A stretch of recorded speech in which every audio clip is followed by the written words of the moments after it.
Assalamualaikum warahmatullahi wabarakatuh. Alhamdulillah. Alhamdulillahirabbil alamin. Sallallahu ala nabiyyina Muhammadin wa alihi wa sahbihi ajma'in. ഏറെ ബഹുമാന്യരായ സഹോദരങ്ങളെ, സഹോദരിമാരെ,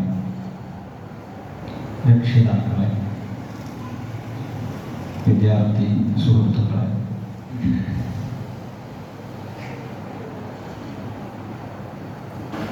അല്ലാഹുവിൻ്റെ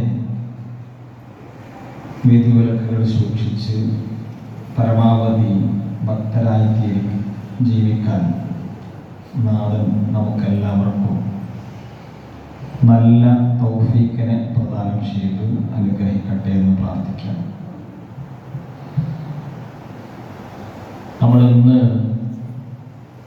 ഒരുമിച്ച് കൂടിയിട്ടുള്ളത് വളരെ ഗൗരവപ്പെട്ട നമ്മുടെയൊക്കെ വീടകങ്ങളിൽ സജീവമായ ശ്രദ്ധയും കരുതലുമൊക്കെ ആവശ്യമുള്ള ചില വസ്തുതകളെ കുറിച്ച് ആലോചിക്കാൻ വേണ്ടിയാണ്. ആധുനികതയുടെ പേരിൽ കുടുംബങ്ങളിൽ നിന്ന് ധാർമ്മിക മൂല്യങ്ങളുടെ പ്രസക്തി കുറഞ്ഞുകൊണ്ടിരിക്കുകയോ അതല്ലെങ്കിൽ ഇല്ലാതായിക്കൊണ്ടിരിക്കുകയോ ചെയ്യുന്ന അവസ്ഥയാണ് നമ്മൾ അനുഭവിച്ചുകൊണ്ടിരിക്കുന്നത്. കുടുംബങ്ങളിൽ ധാരാളം പ്രശ്നങ്ങൾ ഉടലെടുക്കുന്നു. പരസ്പര വിശ്വാസങ്ങൾ നഷ്ടപ്പെടുന്നതായ സാഹചര്യം നിലവിലുണ്ട്. അതിനൊക്കെയുപരി പലതും ഭയപ്പെട്ടും നിർഭയത്വം നഷ്ടപ്പെടുത്തിയുമൊക്കെ കഴിയുന്ന ദയനീയമായ സാഹചര്യവുമുണ്ട്. ബഹുസ്വര സമൂഹത്തിൽ മുസ്ലിങ്ങളുടെ ഗുണങ്ങൾ തകർക്കുന്ന സമീപനങ്ങളും ഒരു ഭാഗത്ത് നമുക്ക് കാണാൻ കഴിയും. ആഘോഷങ്ങളിൽ ധാർമ്മികതയുടെ സർവ സീമകളും ലംഘിക്കുന്ന രൂപത്തിലേക്ക് നമ്മുടെ വീട്ടിലുള്ളവർ പോലും ആപതിച്ചു പോയിക്കൊണ്ടിരിക്കുന്നു. ദാമ്പത്യ ജീവിതത്തിലെ അസംതൃപ്തിയിലൂടെ കുടുംബ തകർച്ചകൾ നമ്മൾക്ക് കാണേണ്ടി വരികയാണ്. സോഷ്യൽ മീഡിയ പ്ലാറ്റ്ഫോമുകൾ കുടുംബങ്ങളുടെ കാര്യത്തിൽ വലിയ വില്ലനായി മാറുകയാണ്. നമ്മുടെ നല്ല സമയങ്ങളൊക്കെ സാമൂഹ്യ മാധ്യമങ്ങൾക്കാണ് പലപ്പോഴും കിട്ടിക്കൊണ്ടിരിക്കുന്നത്. ഇങ്ങനെ തുടങ്ങി അനേകം വിഷയങ്ങൾ ഈ ചർച്ചയുമായി ബന്ധപ്പെടുത്തി നമുക്ക് അല്പസമയം ആലോചിക്കാനാണ് ആഗ്രഹിക്കുന്നത്. പരസ്പരമുള്ള പരിഹാസങ്ങളും പാരവപ്പുകളുമൊക്കെയാണ് പല കുടുംബങ്ങളിലും അകൽച്ചകൾ ഉണ്ടാക്കി തീർക്കുന്നത്. ഇവിടെ എന്താണ് പരിഹാരം എന്ന് ചോദിച്ചാൽ നമ്മുടെ വിഷയത്തിന് കൊടുത്ത ആ ഒരു ക്യാപ്ഷൻ, തലവാചകം, ധാർമ്മികതയിൽ നിന്ന് കുടുംബം അകലുന്നത് കൊണ്ടാണ് ഞാനീ പറഞ്ഞ ഓരോ പ്രശ്നങ്ങളും അതിന് പുറമെയുള്ളതായ നമ്മളൊക്കെ മനസ്സിലാക്കുകയും അനുഭവിച്ചു കൊണ്ടിരിക്കുകയും ചെയ്യുന്നതായ വിഷയങ്ങളൊക്കെ അടിക്കടി സംഭവിച്ചുകൊണ്ടിരിക്കുന്നത്. പരിഹാരം ധാർമ്മികതയെ വീണ്ടെടുക്കുക എന്നതാണ്. വിശുദ്ധ ഖുർആൻ കൊണ്ട് ഒരു ജനപദത്തെ ധാർമ്മിക മൂല്യമുള്ള, സാംസ്കാരിക ഔന്നിത്യമുള്ള കുന്തും ഖൈറ ഉമ്മ എന്ന വിശേഷണത്തിന് പാത്രമാക്കിയ പ്രവാചകൻ സല്ലല്ലാഹു അലൈഹി വസല്ലമ തങ്ങളുടെ മഹത്തരമായ ഒരു പരിവർത്തനത്തിന്റെ പാഠം നമുക്ക് മുമ്പിലുണ്ട്. അതെങ്ങനെയായിരുന്നു റസൂൽ സല്ലല്ലാഹു അലൈഹി വസല്ലം തന്റെ സമൂഹത്തിൽ നടപ്പിലാക്കിയിരുന്നത് എന്ന് വിശുദ്ധ ഖുർആൻ ഓർമ്മപ്പെടുത്തുന്നത്? ഹുവല്ലദീ ബഅസ ഫിൽ ഉമ്മീയീന റസൂലൻ മിൻഹും യത്ലൂ അലൈഹിം ആയാതി വയുസക്കീഹിം വയുഅല്ലിമുഹുൽ കിതാബ വൽ ഹിക്മ വഇൻ കാനൂ മിൻ ഖബ്ലു ലഫീ ളലാലിൻ മുബീൻ. നിരക്ഷരനായ ഒരു പ്രവാചകൻ അവരുടെ കൂട്ടത്തിൽ നിന്ന് നിയോഗിക്കപ്പെടുകയാണ് അവരെ സംസ്കരിക്കാൻ വേണ്ടി. എങ്ങനെയാണ് സംസ്കരണം നടത്തിയത്? അല്ലാഹു സുബ്ഹാനഹു വ തആലയുടെ ദൃഷ്ടാന്തങ്ങൾ അവരെ ഓതി കേൾപ്പിച്ചു. ആ മനുഷ്യന്മാർക്കിടയിൽ ആ ഖുർആനിന്റെ പതിപ്പായി ജീവിച്ചു കാണിച്ചു കൊടുത്തപ്പോ ഒരു ജനപദം ഒന്നാകെ സംസ്കരണത്തിന്റെ പാതയിലേക്ക് വന്നിട്ടുണ്ട്. അവരെ കുറിച്ച് പറഞ്ഞത് മുമ്പ് അവർ വ്യക്തമായ വഴികേടിലായിരുന്നു എന്നതാണ്.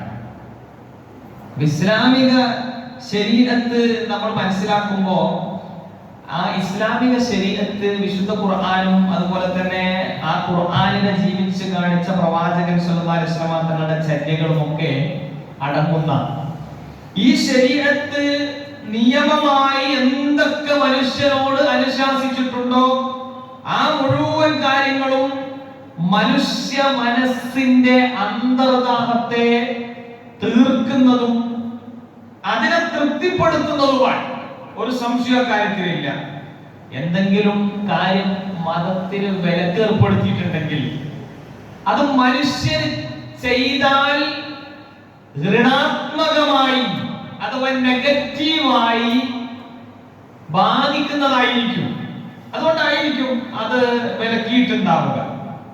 ചില കാര്യങ്ങളിൽ പൂർണ്ണമായും അതിന്റെ യുക്തിയും താല്പര്യവും നമുക്ക് മനസ്സിലായിട്ടില്ലെങ്കിലും മനുഷ്യന്റെ സട്ടാവ് മനുഷ്യൻ ആവശ്യമില്ലാത്തതായ കാര്യങ്ങൾ മാത്രമേ വിലക്കുകയുള്ളൂ. ഇസ്ലാം എന്ന് പറയുന്നത് പ്രകൃതി മതമാണ്. മനുഷ്യ പ്രകൃതി സ്വയം തന്നെ വിലക്കാൻ ബാധകമായ കാര്യങ്ങളാണ് അള്ളാഹു വിലക്കുള്ളൂ എന്നാണ്. അപ്പോ ഈ അർത്ഥത്തിൽ നമ്മൾ ചില കാര്യങ്ങൾ ഉൾക്കൊള്ളേണ്ടതുണ്ട്. ഖുർആനും സുന്നത്തും കൊണ്ട് നമ്മുടെ കുടുംബങ്ങളിൽ എങ്ങനെ ധാർമ്മികത വീണ്ടെടുക്കാം, ഏതെല്ലാം മേഖലകളിലാണ് നമ്മുടെ ധാർമ്മികതയുടെ വീണ്ടെടുപ്പ് എന്ന വിഭാഗത്ത് ഊന്നൽ നൽകേണ്ടത്. അതിൽ ഒരുപാട് വിഷയങ്ങളുണ്ട്. നോക്കൂ നിങ്ങള്, നമുക്ക് നമ്മുടെ ആത്മവിശുദ്ധിയുടെ തലത്തിൽ നിന്ന് തുടങ്ങാം. എന്റെയും നിങ്ങളുടെയും ഒക്കെ ജീവിതത്തിൽ നമ്മുടെ ഓരോരുത്തരുടെയും മനസ്സുകൾ നന്നാവുന്നിടത്താണ് വ്യത്യസ്ത അംഗങ്ങൾ തിങ്ങിപ്പാർക്കുന്ന ഒരു വീട്. ആ വീട്ടിൽ എല്ലാവരുടെ മനസ്സിലും വ്യത്യസ്തങ്ങളായ ആഗ്രഹങ്ങളുണ്ട്, പ്രതീക്ഷകളുണ്ട്, സ്വപ്നങ്ങളുണ്ട്. എന്നാൽ ഇതിനൊക്കെ എങ്ങനെ അംഗീകരിക്കും? ഇതെല്ലാം ഒരു ഏകോപനത്തിലേക്ക് എത്തണമല്ലോ. എങ്കിൽ മാത്രമേ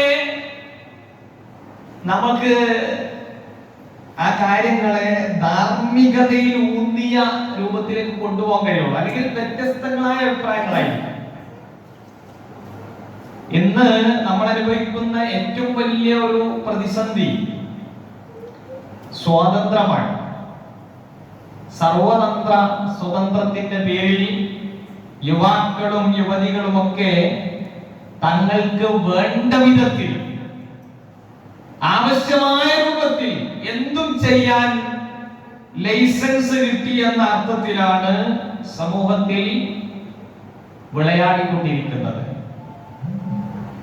അപ്പൊ എന്തെങ്കിലും ഒരു നിയമ പരിധി ഈ വിഷയത്തിൽ ഉണ്ടാകുമ്പോഴാണ് എന്റെയും എന്റെ വീട്ടിലെ മറ്റുള്ള അംഗങ്ങളുടെയും ഒക്കെ തീരുമാനങ്ങളിൽ ഒരു ഏകീകരണം ഉണ്ടാവുള്ളൂ. നമുക്ക് ഒരു യാത്ര പോകണം, വീട്ടിൽ നിന്ന് ഒരു യാത്ര പോകണം. ഓരോരുത്തർക്കും വ്യത്യസ്തമായ അഭിരുചികളാണുള്ളത്, ഓരോരുത്തർക്കും വ്യത്യസ്തമായ സ്ഥലങ്ങളാണ് താല്പര്യമുള്ളത്. അപ്പോൾ അവിടെ കുടുംബങ്ങൾ എല്ലാവരും കൂടി ഒന്നിച്ച് ഒരു യാത്ര പോവുക എന്നുള്ളത് എങ്ങനെ സാധിക്കും? എനിക്ക് താല്പര്യമുള്ള ഒരു സ്ഥലത്തേക്ക് എന്റെ ജ്യേഷ്ഠനും അവന്റെ ഫാമിലിക്കും താല്പര്യമില്ല, അവർക്ക് താല്പര്യമുള്ളതിന് എനിക്കും താല്പര്യമില്ല, എന്റെ അനിയനും താല്പര്യമില്ല, പാപ്പാക്കും ഉമ്മാക്കൊന്നും താല്പര്യമില്ല. നമ്മുടെ യാത്രയുടെ ഉദ്ദേശമാണെന്നുണ്ടെങ്കിൽ എല്ലാവരും ഒരുമിച്ച് പോവുക എന്നുള്ളതാണ്. അപ്പൊ അവിടെ നമ്മളെല്ലാവരെയും നിയന്ത്രിക്കുന്നതായ ഒരു സംവിധാനം വേണം. ഇസ്ലാമിക ശരീഅത്ത്, ഞാനൊരു ഉദാഹരണം പറഞ്ഞതാണ്. ഇസ്ലാമിക ശരീഅത്ത് എന്ന് പറഞ്ഞു കഴിഞ്ഞാൽ അത് നമ്മുടെ വീടകങ്ങളിൽ നിന്ന് പ്രാക്ടീസ് ചെയ്ത് തുടങ്ങാൻ നമുക്ക് സാധിക്കണം. നമ്മൾ പുറത്ത് വലിയ മാന്യനും വീടകങ്ങളിൽ വേണ്ടത്ര വിശുദ്ധി ഇല്ലാതെ മുന്നോട്ട് പോകുന്നവരായതുകൊണ്ട് ഇത് നമുക്ക് ഉപകാരപ്പെടില്ല. അപ്പോ ഈ പറഞ്ഞ ഉദാഹരണത്തിലാണെങ്കിലും ശരി, മറ്റേത് കാര്യത്തിലാണെങ്കിലും ശരി, എങ്ങനെയാണ് നമുക്ക് വ്യത്യസ്ത അഭിപ്രായങ്ങൾ രൂപപ്പെടുമ്പോൾ അതിനെ ഏകീകരിക്കേണ്ടത് എന്നതിന് ഇസ്ലാം മുന്നോട്ട് വെക്കുന്ന ചില അർത്ഥങ്ങളുണ്ട്. അപ്പോ കുടുംബവുമായി ബന്ധപ്പെടുത്തി നമുക്ക് എല്ലാവർക്കും അത് കൂട്ടി യോജിപ്പിക്കാൻ ആവശ്യമായ നിർദ്ദേശം ഖുർആൻ പറയുന്നത് വല്ലദീന യസ്ലുന മാ അമറല്ലാഹു ബിഹി അയ്യൂസൽ വയഖ്ശൗന റബ്ബഹും വയഖാഫുന സൂഅൽ ഹിസാബ്. ഇങ്ങനെ ഒരുപാട് വിഷയങ്ങൾ അല്ലാഹുവിന്റെ മുമ്പിൽ വിചാരണയെ നേരിടേണ്ടി വരും. ആ വിചാരണ എനിക്ക് കടുത്തതായി പോകരുത് എന്ന എന്റെ ആഗ്രഹം, ആ ആഗ്രഹത്തിന്റെ മുമ്പിൽ ഞാൻ ചില അഡ്ജസ്റ്റ്മെന്റുകൾക്ക് തയ്യാറാവും. ആ അഡ്ജസ്റ്റ്മെന്റിനോട് എനിക്ക് കിട്ടിയതെന്താണ്? സന്തോഷം. അപ്പൊ ആത്മസംസ്കരണത്തിന്റെ വിഷയത്തിൽ എന്റെ വീട്ടിലെല്ലാവരും ഈ ഹൃദയത്തെ ശുദ്ധീകരിക്കുന്ന ആൾക്കാരായി മാറണം എന്ന താല്പര്യം എനിക്കുണ്ടാവണം, എന്റെ വീട്ടിൽ എല്ലാവർക്കും ഉണ്ടാവണം. കാരണം അല്ലാഹു സുബ്ഹാനഹു വ തആല വിശുദ്ധ ഖുർആനിലെ ഒരു അധ്യായത്തിന്റെ തുടക്ക ഭാഗത്ത് ഒരുപാട് പ്രാപഞ്ചിക സത്യങ്ങളെ എടുത്ത് പറഞ്ഞിട്ടാണ് ആത്മവിശുദ്ധി കൈവരിക്കുന്നതിന്റെ പ്രാധാന്യത്തെ സൂചിപ്പിച്ചത്. വശംസി വദുഹാഹ വൽ ഖമരി ഇദാ തലാഹ വന്നഹാരി ഇദാ ജല്ലാഹ എന്നങ്ങനെ പറഞ്ഞു വന്നിട്ട് ഖദ് അഫ്ലഹ മാ സക്കാഹ. ആരാണ് വിജയിച്ചത്? ഈ ആത്മാവിനെ സംസ്കരിച്ചവൻ വിജയിച്ചവനാണ്. ആത്മാവിനെ സംസ്കരിച്ചവൻ വിജയിച്ചു. വഖദ് ഖാബ മൻ ദസ്സാഹ. അതിനെ പരാജയപ്പെടുത്തിയതാണ്. ആരാണ് പരാജയപ്പെട്ടത്? ആ നഫ്സിനെ മലിനമാക്കിയ ആളുകൾ പരാജയപ്പെട്ടിരിക്കുന്നു. അതുകൊണ്ട് ആത്മസംസ്കരണം നിർബന്ധമാണ്. അലാ, നിങ്ങൾ അറിയണം, ഇന്ന ഫിൽ ജസദി മുദ്ഗ. അതേ ശരീരത്തിൽ ജസദിൽ ഒരു മുദ്ഗയുണ്ട്, ഒരു മാംസ കഷ്ണമുണ്ട്. വൈദാ സ്വലഹത് സ്വലഹൽ ജസദു കുല്ലു. ആ മാംസ കഷ്ണത്തെ നന്നാക്കിയാൽ ശരീരമാസകലം നന്നാവാൻ അത് മതി. വൈദാ ഫസദത് ഫസദൽ ജസദു കുല്ലു. ഇനി ആ മാംസ കഷ്ണത്തെ നശിപ്പിക്കാനാണ് നിങ്ങൾ പ്രത്യേകം പണിയെടുക്കുന്നത് എങ്കിൽ ശരീരമാസകലം നാശമാകാൻ അത് ഹേതുവാകുന്നതാണ്. അലാ, നിങ്ങൾ അറിയണം, വഹിയൽ ഖൽബ്, അതത്രേ ഹൃദയം എന്ന് പറയുന്നത്. ആ ഹൃദയത്തെ ഹൃദയത്തെ നന്നാക്കാൻ വേണ്ടിയിട്ട് പടച്ച റബ്ബ് നമ്മളെ പ്രത്യേകം ചില കാര്യങ്ങൾ ഓർമ്മപ്പെടുത്തുക. ആ ഹൃദയം എന്ന് പറയുന്നത് നമ്മളേറെ പരിശുദ്ധമായി കൊണ്ടു നടക്കേണ്ട ഒരു അവയവമാണ്. അപ്പൊ അത് നമ്മൾ വേണ്ടത്ര ശ്രദ്ധിക്കാതെ പോയാൽ ജീവിതമാസകല പ്രശ്നങ്ങൾ ഉണ്ടാകും. അബൂ ഉമാമത്തുൽ ബാഹിരി റളിയല്ലാഹു അൻഹു ഒരിക്കൽ ഒരാള് അദ്ദേഹം റിവായത്ത് ചെയ്ത ഹദീസിൽ പറയാം, ഒരാള് നബി സല്ലല്ലാഹു അലൈഹി വസല്ലമയുടെ അടുക്കൽ വന്ന് ചോദിച്ചു, മൽ ഇസ്, എന്താ റസൂലേ ഇസ്മു എന്ന് പറഞ്ഞാൽ, പാപം എന്ന് പറഞ്ഞാൽ എന്താണ്? അപ്പൊ അവിടുന്ന് പറഞ്ഞാൽ എന്താണ്? ഇദാ ഹാക ഫീ നഫ്സിക ശൈഉൻ ഫദഅഹു. ഇദാ ഹാക ഫീ നഫ്സിക ശൈഉൻ, നിന്റെ മനസ്സിൽ ഒരു അസ്വസ്ഥത, ഒരു ചൊറിച്ചിൽ ഉണ്ടാകുന്ന എന്തെങ്കിലും കാര്യം ഉണ്ടെങ്കിൽ നീ മനസ്സിലാക്കുക, അതത്രേ പാപമെന്ന് പറയുന്നത്, ഇസ്മെന്ന് പറയുന്നത്. അതുകൊണ്ട് നീ അതിനെ ഒഴിവാക്കുക, അതിനെ വെടിയുക. ആ മനുഷ്യൻ വീണ്ടും ചോദിച്ചു, ഫമൽ ഈമാൻ, ഈമാൻ എന്ന് പറഞ്ഞാൽ എന്താണ്? ആ സമയത്ത് അല്ലാഹുവിന്റെ റസൂൽ മറുപടി കൊടുക്കാണ്, ഇദാ സഅത്ക സയ്യിഅതുക വസറത്ക ഹസനതുക ഫഅൻത മുഅ്മിൻ. നീ ചെയ്യുന്ന തെറ്റ് നിന്നെ പ്രയാസപ്പെടുത്തുകയും നിന്റെ സൽക്കർമ്മം നിന്നെ സന്തോഷിപ്പിക്കുകയും ചെയ്യുന്നുണ്ടെങ്കിൽ അപ്പോൾ നീ ഒരു മുഅ്മിനാണെന്ന് നിനക്ക് മനസ്സിലാക്കാം. ആരാ മുഅ്മിൻ? ആരാ മുഅ്മിൻ? ഞാനൊരു സൽക്കർമ്മം ചെയ്യുമ്പോ എനിക്ക് വല്ലാത്ത സന്തോഷം. ഒരു എട്ടങ്ങാറ് വെച്ചിട്ട് ഒരു സ്വതക്ക ചെയ്യുന്ന അവസ്ഥ, അത് നമുക്ക് എന്തെങ്കിലും സന്തോഷം തരും. ഇന്ന ആള് കൂടെ വന്നോണ്ട് ഇനിയിപ്പോ അതിനെങ്ങനെ ഒന്നും കൊടുക്കാതെ പോവാ എന്നല്ല. എനിക്കും വേണ്ടപ്പെട്ടു. അതേപോലെ തന്നെ ഞാനിപ്പോ ഒന്നും കൊടുക്കാതെ പോയാൽ, സ്വതക്കയുടെ വിഷയം മാത്രമല്ല, എല്ലാ കാര്യങ്ങളും ഉണ്ട്. ഞാൻ പെട്ടെന്ന് ഓർമ്മയിൽ വരുന്ന കാര്യങ്ങൾ സൂചിപ്പിക്കുന്നു. പള്ളിയിൽ നിന്ന് ഒരു പദ്ധതിയൊക്കെ തുടങ്ങാൻ പ്ലാനിങ് ഉണ്ട്. ഞാൻ എന്റെ മനസ്സുകൊണ്ട് അറിഞ്ഞിട്ടൊന്നല്ല, മനസ്സ് സന്തോഷിക്കുന്ന വിധത്തിലൊന്നല്ല എങ്കിൽ അത് ഈമാനിൽ നിന്ന് വരുന്ന ഒരു പ്രകടനമല്ല. അതില് എനിക്കൊരു സന്തോഷം കിട്ടുന്നില്ല. പിറ്റേന്ന് ഞാൻ എന്താ പറയാ, അതും കൂടി ഉണ്ടെങ്കിൽ നമുക്ക് മറ്റു കാര്യങ്ങൾ കൂടി ഒന്ന് ക്രമീകരിക്കായിരുന്നു, ആ പൈസയും കൂടി ഉണ്ടെങ്കിൽ എന്ന രൂപത്തിലാണെങ്കിൽ അത് ഈമാനികമായ ഒരു കൊടുക്കലല്ല. അതേപോലെ തന്നെയാണ് എന്തെങ്കിലും ഒരു സാഹചര്യങ്ങളുടെ സമ്മർദ്ദങ്ങൾക്ക് വേണ്ടി നമ്മൾക്ക് അറിയാതെ തെറ്റൊക്കെ സംഭവിച്ചു. മനുഷ്യന്മാരാണ്, മലക്കുകളൊന്നല്ല. സ്വാഭാവികമായിട്ടും സംഭവിക്കാൻ സാധ്യതയുള്ള എന്തെങ്കിലും വിഷയങ്ങൾ ഉണ്ടായി. ഭാര്യയോടൊന്ന് കാര്യത്തിൽ സംസാരിച്ചു, അല്ലെങ്കിൽ വാപ്പാനോടും ഉമ്മാനോടും അവർക്ക് ഇഷ്ടമില്ലാത്ത രൂപത്തിൽ ഒരു ഇടപെടലായിട്ട് അവർക്ക് ഫീൽ ചെയ്യുന്നു. ഞാൻ അങ്ങനെ ഉദ്ദേശിച്ചിട്ടില്ലെങ്കിൽ അവർക്ക് ഫീൽ ചെയ്താലും പ്രശ്നമാണല്ലോ. അങ്ങനെയൊക്കെയുള്ള വിഷയങ്ങൾ സംഭവിക്കുമ്പോൾ എന്റെ മനസ്സിലിടങ്ങാണ്, ഒരിടങ്ങാണ്. നമ്മളെ കുടുംബങ്ങളിലൊക്കെ പലപ്പോഴും സംഭവിക്കണം എന്താ, വാപ്പാനോടും ഉമ്മാനോടും അങ്ങനെ പറഞ്ഞു, വല്ലാത്തൊരു സന്തോഷായി. കാരണം എന്റെ മനസ്സിലുള്ളതൊക്കെ ഞാനൊന്ന് പറഞ്ഞു തീർത്തല്ലോ. ആ അർത്ഥത്തിലാണ് പലർക്കും തോന്നാറുള്ളത്. യഥാർത്ഥത്തിൽ നമ്മൾ ചെയ്ത ഒരു നിസ്സാരമായ കാര്യത്തിന്റെ പേരിൽ ഒരാളൊരു 5 ഉറുപ്പ്യ ഒരാളിൽ നിന്ന് നമ്മൾ പറ്റിയിട്ടുണ്ടെങ്കിൽ അത് കൊടുക്കാൻ പറ്റിയില്ലല്ലോ, അതിന്റെ പേരില് അവൻ എനിക്ക് പുറത്തു തരാതിരിക്കോ എന്നൊക്കെ ആലോചിക്കാൻ ഉള്ളൊരു, കൊടുക്കണോ കൊടുക്കാനൊക്കെ വേറെ വിഷയം. അങ്ങനെ നമ്മുടെ മനസ്സിനകത്ത് അങ്ങനെ ഒരു ഇടങ്ങാറ് ഉണ്ടാവുന്നു. അതാണ് ഈമാന്റെ ഘടകം എന്ന് സൂചിപ്പിക്കാം. നോക്കുങ്ങൾ അതേപോലെ റസൂലുള്ളാഹി സ്വല്ലല്ലാഹു അലൈഹി വസല്ലം തങ്ങളോട് ഇസ്മിനെ പറ്റി ചോദിച്ച വാബിസ ഇബ്നു മഅബദ് റളിയല്ലാഹു അൻഹു, അദ്ദേഹം റസൂലിന്റെ മുമ്പിൽ വന്നിരുന്നിട്ട് പിന്നെ എന്തോ ചോദിക്കാനുള്ള ഒരു താല്പര്യം കാണിക്കുന്ന കണ്ടപ്പോ റസൂൽ അങ്ങോട്ട് ചോദിക്കുന്നുണ്ട്, റബിസ നീ എന്താണ് ചോദിക്കാൻ ഉദ്ദേശിക്കുന്നത്, ഞാൻ അങ്ങോട്ട് പറഞ്ഞു തരട്ടെ.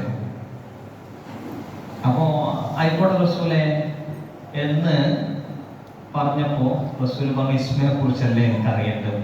ആ മുഖഭാവത്ത് നിന്ന് റസൂല് വായിച്ചെടുക്കുകയാണ് എന്താണ് അറിയേണ്ടത്. എന്നിട്ട് റസൂൽ അതിനൊരു പ്രതിവിധി കൊടുക്കുകയാണ് സല്ലല്ലാഹു അലൈഹി വസല്ലം, യാ വാബിസ ഇസ്തഫ്തി ഖൽബക്, ഇസ്തഫ്തി ഖൽബക്, നീ നിന്റെ മനസ്സിനോട് ഫത്വ ചോദിക്കുക. വാബിസ, നീ നിന്റെ മനസ്സിനോട് ഫത്വ ചോദിക്കുക. ഇസ്മിനെ പറ്റിയിട്ട് നീ ഫത്വ ചോദിക്കേണ്ടത് നിന്റെ മനസ്സിനോട്. നേരത്തെ നമ്മൾ ഇസ്മിന്റെ പിന്നെ ഫത്വയായിട്ട് ഡയറക്റ്റ് മനസ്സിലാക്കിയത് നിന്റെ മനസ്സിൽ അസ്വസ്ഥത ഉണ്ടാക്കുന്നു. നേരെ വാബിസ കൊടുക്കുന്ന മറുപടി എന്താണ്? നീ നിന്റെ മനസ്സിനോട് ചോദിക്ക്. അല്ലേ? വഇൻ അഫ്താകന്നാസ് വഅഫ്തൗക്, മനുഷ്യന്മാര് പല ഫത്വയും തരും. അല്ലേ? അതൊക്കെ ചെയ്തോടാ, അങ്ങനെ കഴിക്കോ. ധാർമ്മികത എന്നൊരു പ്രശ്നമില്ല.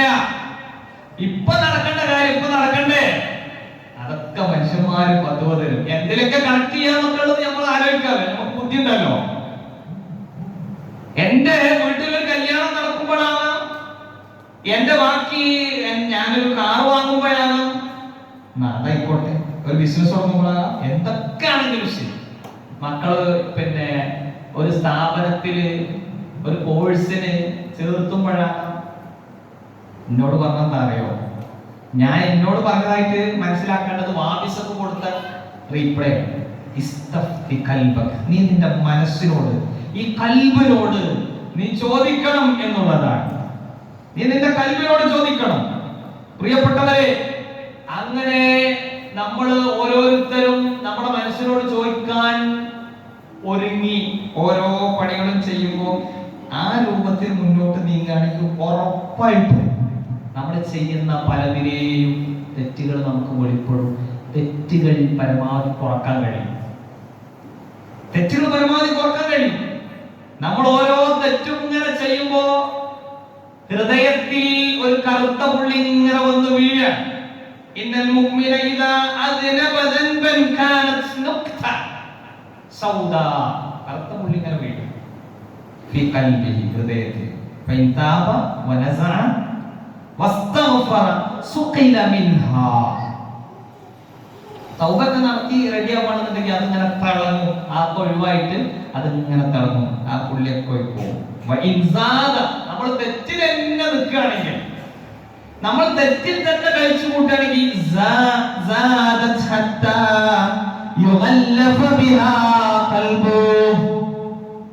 ഹൃദയം നിറയുമാറു വിധത്തിൽ ആ കറുത്ത പുള്ളി ഇങ്ങനെ വ്യാപിച്ചുകൊണ്ടിരിക്കുന്ന. അതുകൊണ്ട് ഞാനും നിങ്ങളും ഓർക്കേണ്ടത്, ചിന്തിക്കേണ്ടത്, നമ്മൾ സ്ഥിരമായി ചെയ്യുന്ന ഒരു പാപവും നമ്മുടെ ജീവിതത്തിലില്ല.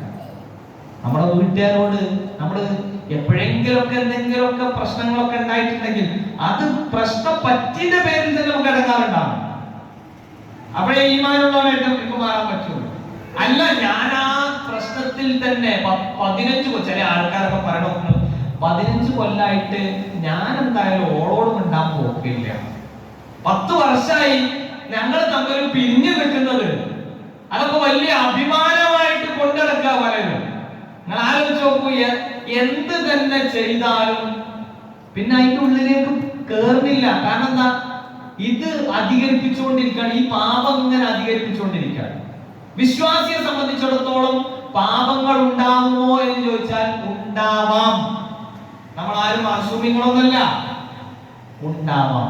പക്ഷേ അത് തിരിച്ചറിവ് ലഭിക്കുന്നതോടുകൂടി ഉടനെ വല്ലദീന ഇദാ ഫഅലൂ ഫാഹിഷ ഔ ളലമൂ അൻഫുസഹും ദക്കറുല്ലാഹ ഫസ്തഗ്ഫറൂ ലിദുനൂബിഹിം.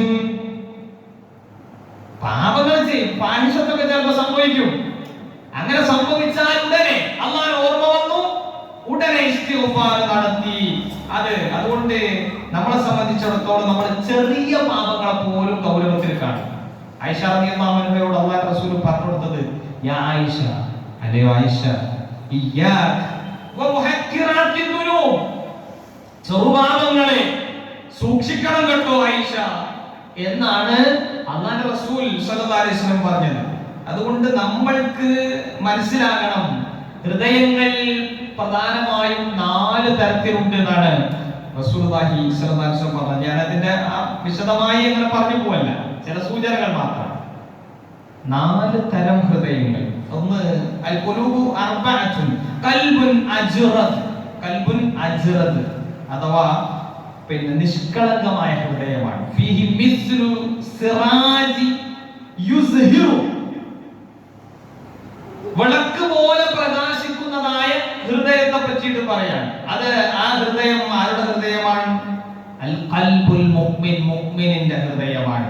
മുഅ്മിനിന്റെ ഹൃദയം അങ്ങനെയാണ്. രണ്ടാമത്തെ ഹൃദയം വഖൽബുൻ അഗ്ലഫ് മർബൂത്തുൻ അലാ ഗിലാഫിഹി, ഉറയിൽ കെട്ടിവെച്ച ഹൃദയമാണ്. ഉറയിൽ കെട്ടിവെച്ച ഹൃദയം, ഒന്നും അങ്ങോട്ടേക്ക് പ്രവേശിക്കാൻ ഒട്ടാഗ്രഹമില്ലാത്ത ഖൽബുൽ കാഫിർ, നിഷേധിയുടെ ഹൃദയമാണ്. മൂന്നാമത്തെ ഹൃദയം വഖൽബുൻ മൻകൂസ്, വഖൽബുൻ മൻകൂസ്, നിരാകരിച്ച ഹൃദയമാണ്. അതാരത? ഖൽബുൽ മുനാഫിഖ്, കപടത ഉള്ളിൽ നിറച്ചിട്ടുള്ള ആളുടെ ഹൃദയമാണ്.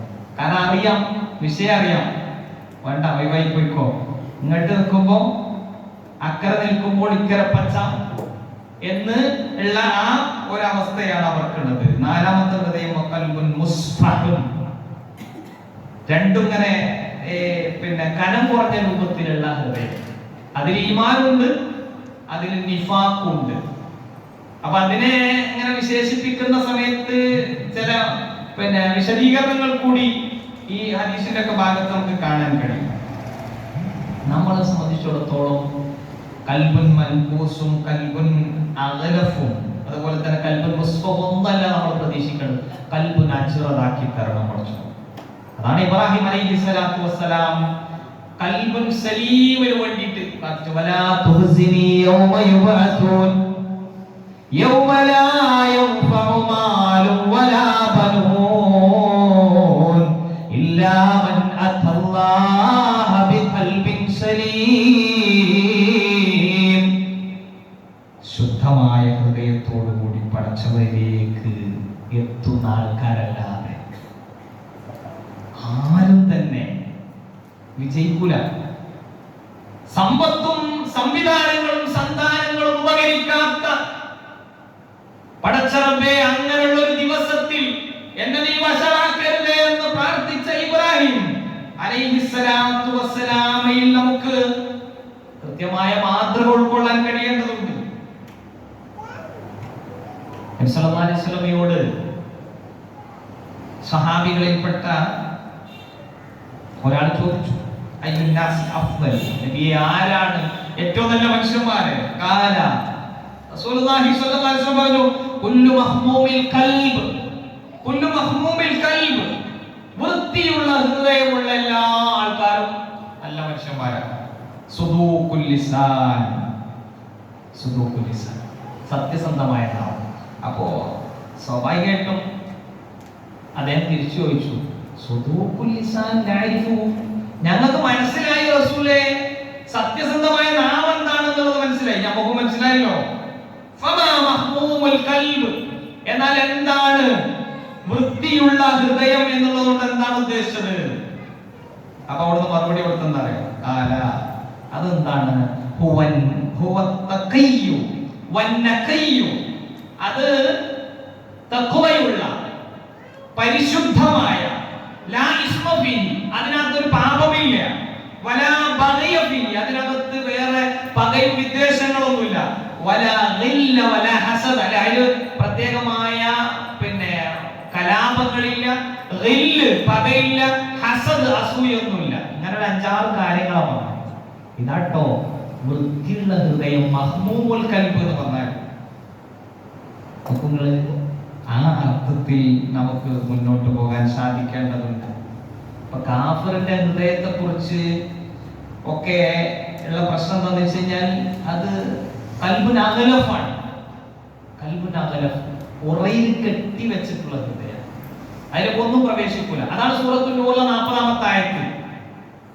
ഔ ഖൗലുമാത്തിൻ ഫീ ബഹരിൻ ലുജ്ജീൻ എന്ന് തുടങ്ങുന്ന ആയത്തിന്റെ അവസാനത്തിൽ എന്താ പറയുന്നത്? വമല്ലം യജ്അലില്ലാഹു ലഹു നൂറ ഫമാ ലഹു മിൻ നൂർ. അല്ലാഹ് നൂറ് കൊടുക്കാതെ ഒരു നൂറും കിട്ടൂല.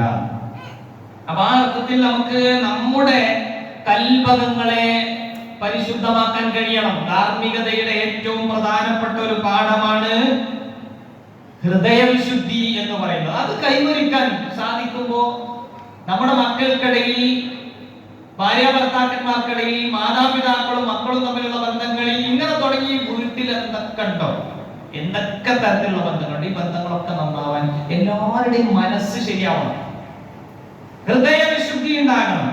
ആർക്കും ആരോടും ഒരു പകയും വിദ്വേഷവും ഇല്ലാത്ത ആ ഒരു അവസ്ഥ, പടച്ചവന്റെ അടുത്ത് നീങ്ങിപ്പോവേണ്ടവരാണെന്നുള്ള ആ ഒരു പ്രതീക്ഷയും ആ ഒരു ആഗ്രഹവും അതൊക്കെയാണ് നമ്മൾ നയിക്കേണ്ടത്. റസൂൽ സല്ലല്ലാഹു അലൈഹി വസല്ലം പറഞ്ഞല്ലോ, അലാ ഇന്ന ലികുല്ലി മലികിൻ ഹിമ. എല്ലാ രാജാവിനുണ്ട് ഒരു പ്രത്യേകമായ അതിർത്തി, ഒരു സംരക്ഷണ ഭിത്തിയുണ്ട്. അലാ വ ഇന്ന ഹിമല്ലാഹി മഹാരിമുഹു. അല്ലാഹ് നമുക്ക് വേണ്ടി നിശ്ചയിച്ച ഒരു അതിർത്തിയുണ്ട്. രാജാക്കന്മാര് അതിർത്തി വെച്ചാൽ അതിന്റെ അപ്പുറത്ത് ആർക്കും കയറാൻ പറ്റില്ല.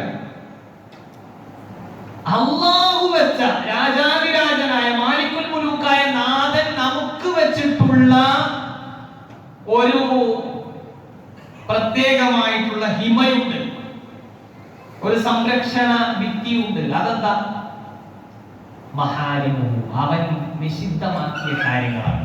അതിലേക്ക് നമ്മൾ എന്ത് ചെയ്യരുത്? പ്രവേശിക്കരുത് എന്നുള്ളതാണ്. ആ സംരക്ഷണ ഭിത്തിയെ, മേഖലയെ കുറിച്ചൊക്കെ നമുക്ക് ധാരണ ഉണ്ടാവേണ്ടതുണ്ട് എന്നാണ് പ്രത്യേകം പരിചയപ്പെടുത്തുന്നത്. അതുകൊണ്ട് ആ കാര്യങ്ങളെ നമുക്ക് ശ്രദ്ധിക്കാൻ സാധിക്കേണ്ടതുണ്ട്. 4 കാര്യങ്ങൾ മഹാനായ ഇബ്നു അബ്ബാസ് റളിയല്ലാഹു അൻഹു പറയുന്നത്, 4 കാര്യങ്ങൾ ഒരാൾക്ക് കിട്ടിക്കഴിഞ്ഞാൽ ദുനിയാവിലും പരലോകത്തും അയാൾക്ക് വലിയ ഹൈറാണത്. നമ്മളത് കേട്ടിട്ടുള്ള കാര്യമാണ്. അത് അള്ളാഹുവിനെ ശുക്ർ ചെയ്യാനുള്ള നല്ലൊരു മനസ്സ് കിട്ടുക എന്നുള്ളതാണ് പ്രധാനപ്പെട്ടത്. മറ്റൊരു വിഷയം ലിസാനുൽ, ധാരാളമായി ദിക്ർ ചെയ്യുന്ന നാവ് ഉണ്ടാവുക. വബദനുൻ അലൽ ബലാഇ സാബിർ, പരീക്ഷണങ്ങളിൽ ക്ഷമിക്കുന്ന മനുഷ്യനായി തീരാൻ പറ്റിയാൽ അത് വലിയൊരു അനുഗ്രഹമാണ്. അങ്ങനത്തെ ഒരു ശരീരം നമുക്കുണ്ടെങ്കിൽ അത് അനുഗ്രഹമാണ്. വസൗജത്തുൻ ലാ തബ്ഗീഹി ഖൗലൻ ഫി നഫ്സിഹാ വലാ മാലിഹാ, ഭർത്താവിന്റെ സമ്പത്തിലും അതുപോലെ തന്നെ അവളുടെ ശരീരത്തിന്റെ കാര്യത്തിലും വഞ്ചന കാണിക്കാത്ത ഒരു പെണ്ണുണ്ടെങ്കിൽ അത് നമുക്ക് വലിയ മുതൽക്കൂട്ടാണ്. അപ്പൊ നാവ്, അതേപോലെ തന്നെ നമ്മുടെ ഹൃദയം, ഇതൊക്കെ വലിയ അനുഗ്രഹമാണ്. അല്ലെങ്കിൽ പിന്നെ നമ്മുടെ ഹൃദയ വിശുദ്ധിയെ ശരിക്ക് നമുക്ക് ബോധ്യപ്പെടുത്തി തരുന്നത് നമ്മുടെ പ്രകടനങ്ങളാണ്. ആ പ്രകടനങ്ങൾക്ക് വലിയൊരു കാരണം ഈ അവയവമാണ്, നാവ്. റസൂൽ സല്ലല്ലാഹു അലൈഹി വസല്ലം തങ്ങൾ എന്താ പറഞ്ഞത്? മയ്യദ്വല്ലി മാ ബൈന ലിഹ്യൈഹി വമാ ബൈന റിജ്ലൈഹി അദ്വലു ലഹുൽ ജന്ന. സ്വർഗ്ഗം വരെ റസൂലുള്ളാഹ് ജാമ്യം നിൽക്കാന്ന് പറഞ്ഞു. റസൂൽ നമുക്ക് സ്വർഗ്ഗം എടുത്തു തരാൻ പറ്റുന്ന ഇതായതുകൊണ്ടല്ല അങ്ങനെ പറഞ്ഞു, മറിച്ച് നാവിനെയും ഫർജിനെയും ആണ് അവിടെ പ്രത്യേകം പരിചയപ്പെടുത്തിയത്. ലിസാനും ഫർജും, തൊടയല്ലുകൾക്കിടയിലുള്ള അവയവവും പിന്നെ താടിയല്ലുകൾക്കും ഇടയിലുള്ള അവയവവും. ഈ 2 കാര്യങ്ങളും ശ്രദ്ധിച്ചാൽ കിട്ടാവുന്ന ഒരു അനുഭൂതിയാണ് സ്വർഗം എന്ന് പറയുന്നത്. അഥവാ അള്ളാന്റെ തൃപ്തി നേടാൻ ഇത് 2 ആണ് നമ്മുടെ ബോഡിയിൽ നമുക്ക് ശ്രദ്ധിക്കാൻ പറ്റേണ്ട കാര്യം. അപ്പൊ അത് പ്രകടമായി നമ്മുടെ മുമ്പിൽ നിൽക്കുന്ന വിഷയമാണ് സംസാരത്തിൽ. അതുകൊണ്ട് നമുക്ക് സൂക്ഷ്മത ഉണ്ടാവണം. നാവ് അത് കയ്പാണ്, മധുരമാണ്. അത് ശ്രദ്ധയോടെ ഉപയോഗിച്ചു കഴിഞ്ഞാൽ ഹൃദയങ്ങളെ കീഴ്പ്പെടുത്തി ബന്ധങ്ങളൊക്കെ കെട്ടുറപ്പുള്ളതാക്കി മാറ്റാൻ വരെ ആ ഒരൊറ്റ അവയവം കൊണ്ട് സാധിക്കും. അത് ശരിയാകാതെ ശ്രദ്ധിക്കാതെ നമ്മൾ മുന്നോട്ട് പോയാൽ ആഴമേറിയ കൂട്ടുകെട്ടുകളെ പോലും നൊടിയിടയിൽ തകർത്ത് കളയാൻ ആ നാവിന് ശേഷിയുണ്ട്. ഇരുതലം മൂർച്ചയുള്ള കത്തിയാണ് യഥാർത്ഥത്തിൽ നമ്മുടെയൊക്കെ നാവ് എന്ന് പറയുന്നത്. അതുകൊണ്ട് അത് വിജയമാണ് പരാജയമാണ്, സ്വർഗമാണ് നരകമാണ് എന്ന കാര്യങ്ങൾ നമുക്ക് ധാരണയുണ്ടാവേണ്ടതുണ്ട് എന്നാണ് സൂചിപ്പിക്കുന്നത്. അപ്പോ അതുകൊണ്ട് തന്നെ കുറേ നമുക്ക് മുൻഗാമികളായിട്ടുള്ള ഒരുപാട് മഹാരഥന്മാരുടെ ഒക്കെ ഉദ്ധരണികൾ നമുക്ക് കാണാൻ കഴിയും. ഏത് വിഷയത്തിൽ അറിയും, അവരൊക്കെ സംസാരം കുറച്ചിന്റെ ഉദ്ദേശം പറയുന്നത് റസൂൽ സല്ലല്ലാഹു അലൈഹി വസല്ലം തങ്ങൾ വളരെ കുറച്ച് മാത്രം സംസാരിച്ചിരുന്നുള്ളൂ എന്ന് നമുക്കറിയാവുന്ന വിഷയമാണ്. റസൂൽ സംസാരിക്കുന്ന വിഷയങ്ങൾ ഓരോന്ന് പെറുക്കിയെടുക്കാമായിരുന്നു എന്നുള്ള ഉദ്ധരണികൾ നമ്മൾ കണ്ടതാണ്. നോക്കുമ്പോൾ ഉമർ ബിൻ അബ്ദുൽ അസീസ് റഹ്മത്തുള്ളാഹി അലൈഹി അദ്ദേഹം കൂടുതൽ സംസാരിക്കാതിരുന്നതിന്റെ ഒരു കാരണം പറയുന്നത് എന്താ പറയുന്നത്? ഇന്നി ലഅദഉ കതീറൻ മിനൽ കലാം, ഞാൻ കൂടുതൽ സംസാരിക്കുന്നത് തടയുന്നത് എന്താണെന്ന് വെച്ച് കഴിഞ്ഞാൽ മഹാഫത്തൽ മുബാഹാത്ത്, ഞാൻ എന്നിൽ തന്നെ ഊറ്റം കൊള്ളുമോന്ന് പേടിച്ചിട്ടാണ്. എന്നിൽ തന്നെ എനിക്ക് ഒരു ഊറ്റപ്രകടനം ഉണ്ടാകുമോ, ഒരു പെരുമ പറച്ചിലായിത്തീരോ എന്ന് ഭയപ്പെട്ടിട്ടാണ് ഞാൻ ആ കാര്യം അങ്ങനെ ശ്രദ്ധിക്കുന്നത്. നമ്മളൊക്കെ എത്രത്തോളം ശ്രദ്ധിക്കേണ്ട വിഷയമാണ്. ഞാൻ അതിന്റെ വിശദീകരണങ്ങളിലേക്കൊന്നും പോകുന്നില്ല, ചില ഉദ്ധരണികൾ മാത്രം ചേർത്ത് വെക്കാൻ. പണ്ഡിതനായ ഹാത്തിം ഇബ്നു അസ്വം റളിയല്ലാഹു അൻഹു റഹ്മത്തുള്ളാഹി അലൈഹി അദ്ദേഹം പറയുന്നത് ഇന്നി ലാ ഉഹിബ്ബു അൻ അതകല്ലമ കലിമ, ഞാൻ ഒരു വാക്ക് പറയാൻ ഞാൻ ഇഷ്ടപ്പെടുന്നില്ല. ശ്രദ്ധിക്കണേ, ഞാനൊരു വാക്ക് പറയാൻ ഇഷ്ടപ്പെടുന്നില്ല. ഖബല അൻ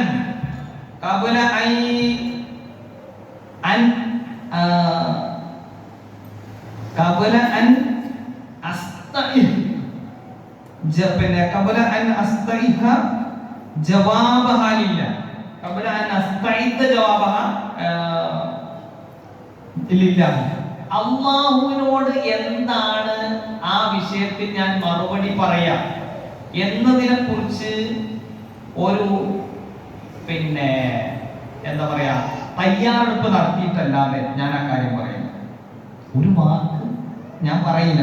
ഇതൊക്കെ അവരുടെ ജീവിതത്തിലെ സൂക്ഷ്മതയുടെ തലങ്ങള് നമ്മൾ വായിക്കുമ്പോൾ മനസ്സിലാക്കാൻ പറ്റുന്ന കാര്യമാണ്. ഫൈദാ ഖാലല്ലാഹു തആല ലീ യൗമൽ ഖിയാമ ലിമ ഖുൽത കദാ, പടച്ചോനെങ്ങാനും നാളെ പരലോകത്ത് വിചാരണയുടെ നാളിൽ എന്നോട് ചോദിക്കാണ് എന്തിനാണ് നീ എന്ന് പറഞ്ഞത് എന്ന് ചോദിക്കുകയാണെന്നുണ്ടെങ്കിൽ ഖുൽതു, ഞാൻ പറയും യാ റബ്ബി ലികദാ, എന്റെ പടച്ചോനെ ഇന്ന കാരണം കൊണ്ടാണ് ഞാൻ ആ കാര്യം പറഞ്ഞത്.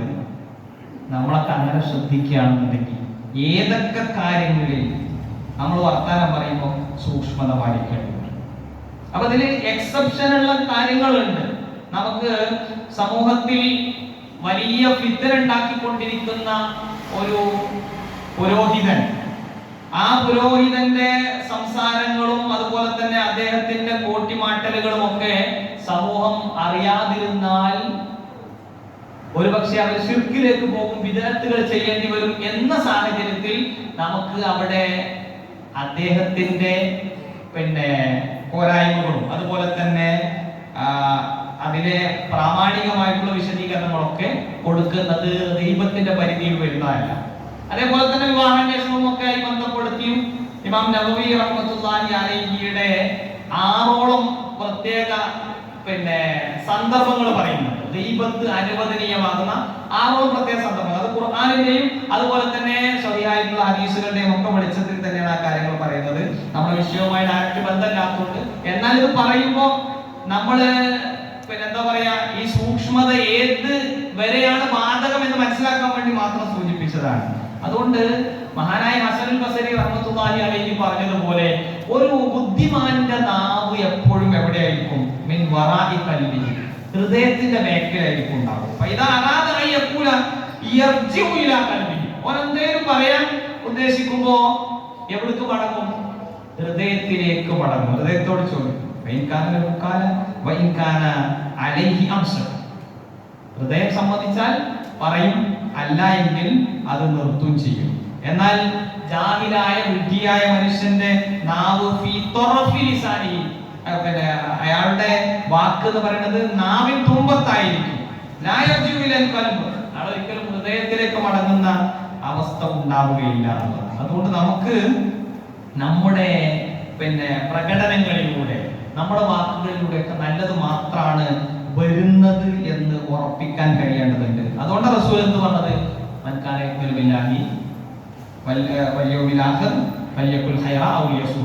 നമ്മള് ഒന്നുകിൽ നല്ലത് പറയാനും ഉണ്ടാകും. പ്രിയപ്പെട്ടവരെ, ഈ നാവുകൊണ്ടുണ്ടാകുന്ന അപകടങ്ങൾ കുടുംബത്തിലെ ധർമ്മബോധത്തെ തകർത്തുകൊണ്ടേയിരിക്കുക. അതിൽ പ്രധാനപ്പെട്ട ഒരു വില്ലനാണ് പിന്നെ നമ്മൾ എന്തിന്റെ പേരിലായാലും ശരി പരദൂഷണങ്ങൾ പ്രചരിപ്പിച്ചുകൊണ്ടിരിക്കുക. നമ്മള് ഗീബത്ത് പറയാന്നുള്ളത് എന്ന് വിശുദ്ധ ഖുർആൻ നമ്മൾ ഓർമ്മപ്പെടുത്തും. നിങ്ങൾ ഗീബത്ത് പറയുന്നു, പരദൂഷണം പറയുന്നു. ഈ ധാർമ്മികത എന്നൊക്കെ പറഞ്ഞാൽ അത് ഇംപ്ലിമെന്റ് ചെയ്യാൻ, നടപ്പിലാക്കാൻ കുടുംബങ്ങൾ എന്തുകൊണ്ട് ധാർമ്മികതയിൽ നകരുന്നു എന്ന ചോദ്യത്തിന്റെ ഒരുത്തരം കുടുംബത്തിൽ തന്നെ പാലവെപ്പുകൾ. ഞാൻ ആമുഖമായി സൂചിപ്പിച്ച കുറെ വിഷയങ്ങളുടെ കൂട്ടത്തിൽ ഒന്നാണ് പരസ്പരമുള്ള വിശ്വാസമില്ലായ്മയും ആ വിശ്വാസമില്ലായ്മയിൽ നിന്ന് വരുന്നതായ പാലവെപ്പുകൾ. അങ്ങോട്ടും ഇങ്ങോട്ടും കുടുംബത്തിൽ നിന്ന് ഒരാള് പിന്നെ ഒരു പെരയ്ക്ക് പോയി അപ്പുറത്തെ പെരയ്ക്ക് പോയി പിന്നെ അവരോട് പിന്നെ ഇപ്പുറത്തെ ആൾക്കാരുടെ കുറ്റം പറയുന്നു. അങ്ങനെ ഉള്ളതും ഇല്ലാത്തതും ഒക്കെ ആയിട്ടുള്ള, ഇല്ലാത്തതാണെങ്കിൽ നമുക്കറിയാം അത് പിന്നെ നുണയാണ്. ഗീബത്തിനെ കുറിച്ച് റസൂൽ വ്യഭിചാരത്തെക്കാൾ കാഠിന്യമുള്ളതാണ് ഗീബത്ത് എന്ന് പറയുന്നത്. ഖാലൂ യാ റസൂലല്ലാഹ്, റസൂലേ എന്താ അങ്ങനെ പറഞ്ഞത്? കൈഫ ഗീബത്തു അശദ്ദു മിന സിന, എങ്ങനെയാ റസൂലേ ഗീബത്ത് പരദൂഷണം എന്ന് പറയുന്നത് സിനയേക്കാൾ വലുതാവുക? അപ്പോൾ റസൂൽ പറഞ്ഞു കൊടുത്തു, ഇന്നർ റജുല തീർച്ചയായും ഒരു മനുഷ്യൻ ലയസ്നി ഫയതൂബ്, ഒരു മനുഷ്യൻ വ്യഭിചരിച്ചു, ആ മനുഷ്യൻ പിന്നെ തൗബ നടത്തും. ഫയതൂബുല്ലാഹു അലൈഹി, അവന്റെ മേൽ അല്ലാഹു ഉദ്ദേശിക്കുന്നുവെങ്കിൽ തൗബ സ്വീകരിക്കുകയും ചെയ്യും. വഇന്ന സ്വാഹിബൽ ഗീബ, എന്നാൽ ഗീബത്തിന്റെ പിന്നെ ഗീബത്തിനെ ഉടമപ്പെടുത്തിയ ആള്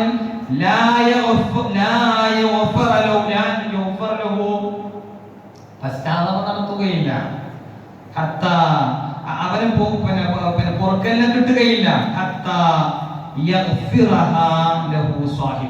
അവൻ ആരെയാണോ വെച്ചിട്ടാണോ ഈ പരദൂഷണം പറഞ്ഞത് ആ വ്യക്തി പുറത്തു കൊടുക്കാത്തടത്തോളം. ഞാൻ ഒരാളെ കുറിച്ച് പരദൂഷണം പറയുന്നത് എന്റെ അഹങ്കാരത്തിന്റെ പുറത്തുണ്ടാകുന്നതാണ്. അതുകൊണ്ട് തന്നെ എന്നെ സംബന്ധിച്ചിടത്തോളം ഭൗതികതയിൽ അഭിരമിച്ചുകൊണ്ടിരിക്കുന്നതിന്റെ ഇടയിൽ എനിക്ക് ഒരിക്കലും അവൻ എനിക്ക് പുറത്തു തരണം എന്നുള്ളൊരു പ്രതീക്ഷയില്ല. ഞാനതൊരു പൊറുക്കലിനെ തേടേണ്ട ഒരു വിഷയമായിട്ട് തന്നെ കാണുന്നില്ല. വിദേഹത്തിനൊക്കെ പറ്റി പറഞ്ഞ പോലെ തന്നെയാണ്. നമ്മൾ ഒരിക്കലും അതിലൊരു പ്രശ്നം വിചാരിക്കുന്നില്ല. കാരണം ഒരു സാറ്റിസ്ഫാക്ഷൻ ആണ് കിട്ടുന്നത്. ഞാനൊരു വലിയ ആളായി, എന്റെ വേണ്ടപ്പെട്ട ആൾക്കാരൊക്കെ ഇങ്ങോട്ട് പിന്നെ അവരൊക്കെ കുറിച്ച് ഇങ്ങനെ കാര്യങ്ങളൊക്കെ പറഞ്ഞപ്പോൾ ഞാൻ ഏറ്റവും ഉഷാറ്, ബാക്കിയുള്ള I am okay, you are not okay, ഈ കൺസെപ്റ്റിൽ നമ്മൾ ഇങ്ങനെ പോകുന്നത്. അപ്പോ നമ്മള് ഈ വിഷയത്തിൽ പഠിക്കേണ്ട ചില കാര്യങ്ങൾ സാന്ദർഭികമായി സൂചിപ്പിക്കാണ്. അല്ലാഹു റസൂൽ പറഞ്ഞതെന്നറിയോ, മൻ അക്കല ലഹ്മ അഖീഹി ഫിദ്ദുനിയ, ദുനിയാവിൽ വെച്ച് ഒരു വ്യക്തിയുടെ മാംസം, പച്ച മാംസം ഭക്ഷിച്ച ഒരുവൻ ഖുർബലഹു യൗമൽ ഖിയാമത്തി ഫയുഖാലു ലഹു, അവനെ പരലോകത്തേക്ക് വരുന്ന സമയത്ത് അവനോട് പറയപ്പെടും, കുൽ ഹുമൈത, കുൽ ഹുമൈത, നീ ശവത്തെ തിന്നുകൊള്ളുക, കമാ അകൽതഹു ഹയ്യൻ, ജീവിച്ചിരുന്ന സമയത്ത് നീ ആ മനുഷ്യന്റെ പച്ചമാംസം കഴിച്ചതല്ലേ എന്ന് പറയുമ്പോൾ അവിടുന്ന് പിന്നെ കഴിക്കല്ലാതെ ഒരു രക്ഷയില്ല. അങ്ങനെ ഫയഖുലുഹു വയക്ലഹു വയസ്രീഹു, അസഹ്യത കൊണ്ട് അത് കഴിക്കുമ്പോ അവന്റെ മുഖം ചൊളിയും, അട്ടഹാസങ്ങൾ മുഴക്കും. ഇതൊക്കെ അവിടെ സംഭവിക്കുക. അപ്പോ നമ്മളെ സംബന്ധിച്ചിടത്തോളം ഞാൻ ഗീബത്ത് പറയുന്നവരുടെ കൂട്ടത്തിലല്ല എന്ന് ഉറപ്പിക്കാൻ കഴിയേണ്ടതുണ്ട്. മിഅ്റാജിന്റെ യാത്രയിൽ അല്ലാഹുവിന്റെ റസൂൽ പല കാഴ്ചകളും കണ്ടു എന്ന് നമ്മൾ മനസ്സിലാക്കിയതാണ്. അല്ലാഹുവിന്റെ റസൂൽ സല്ലല്ലാഹു അലൈഹി വസല്ലം തങ്ങൾ ഒരു കൂട്ടം ആൾക്കാർക്കിടയിലൂടെ അങ്ങനെ നടക്കുന്ന സമയത്ത് പിന്നെ അവരിലെ ചില പ്രകടനങ്ങൾ കാണാൻ ചെമ്പ് കൊണ്ടുള്ള നഖങ്ങൾ അവർക്കുണ്ട്. അവരുടെ നെഞ്ചകങ്ങൾ പിളർത്തുന്നുണ്ട്. അത് വെച്ചിട്ട് അവരുടെ മുഖങ്ങളൊക്കെ അവർ മാന്തുന്നുണ്ട്. പറഞ്ഞു, ഞാൻ പറഞ്ഞു ജിബ്രീൽ അത് ആരാണ്? അവിടുന്ന് ജിബ്രീൽ മൊഴിഞ്ഞു,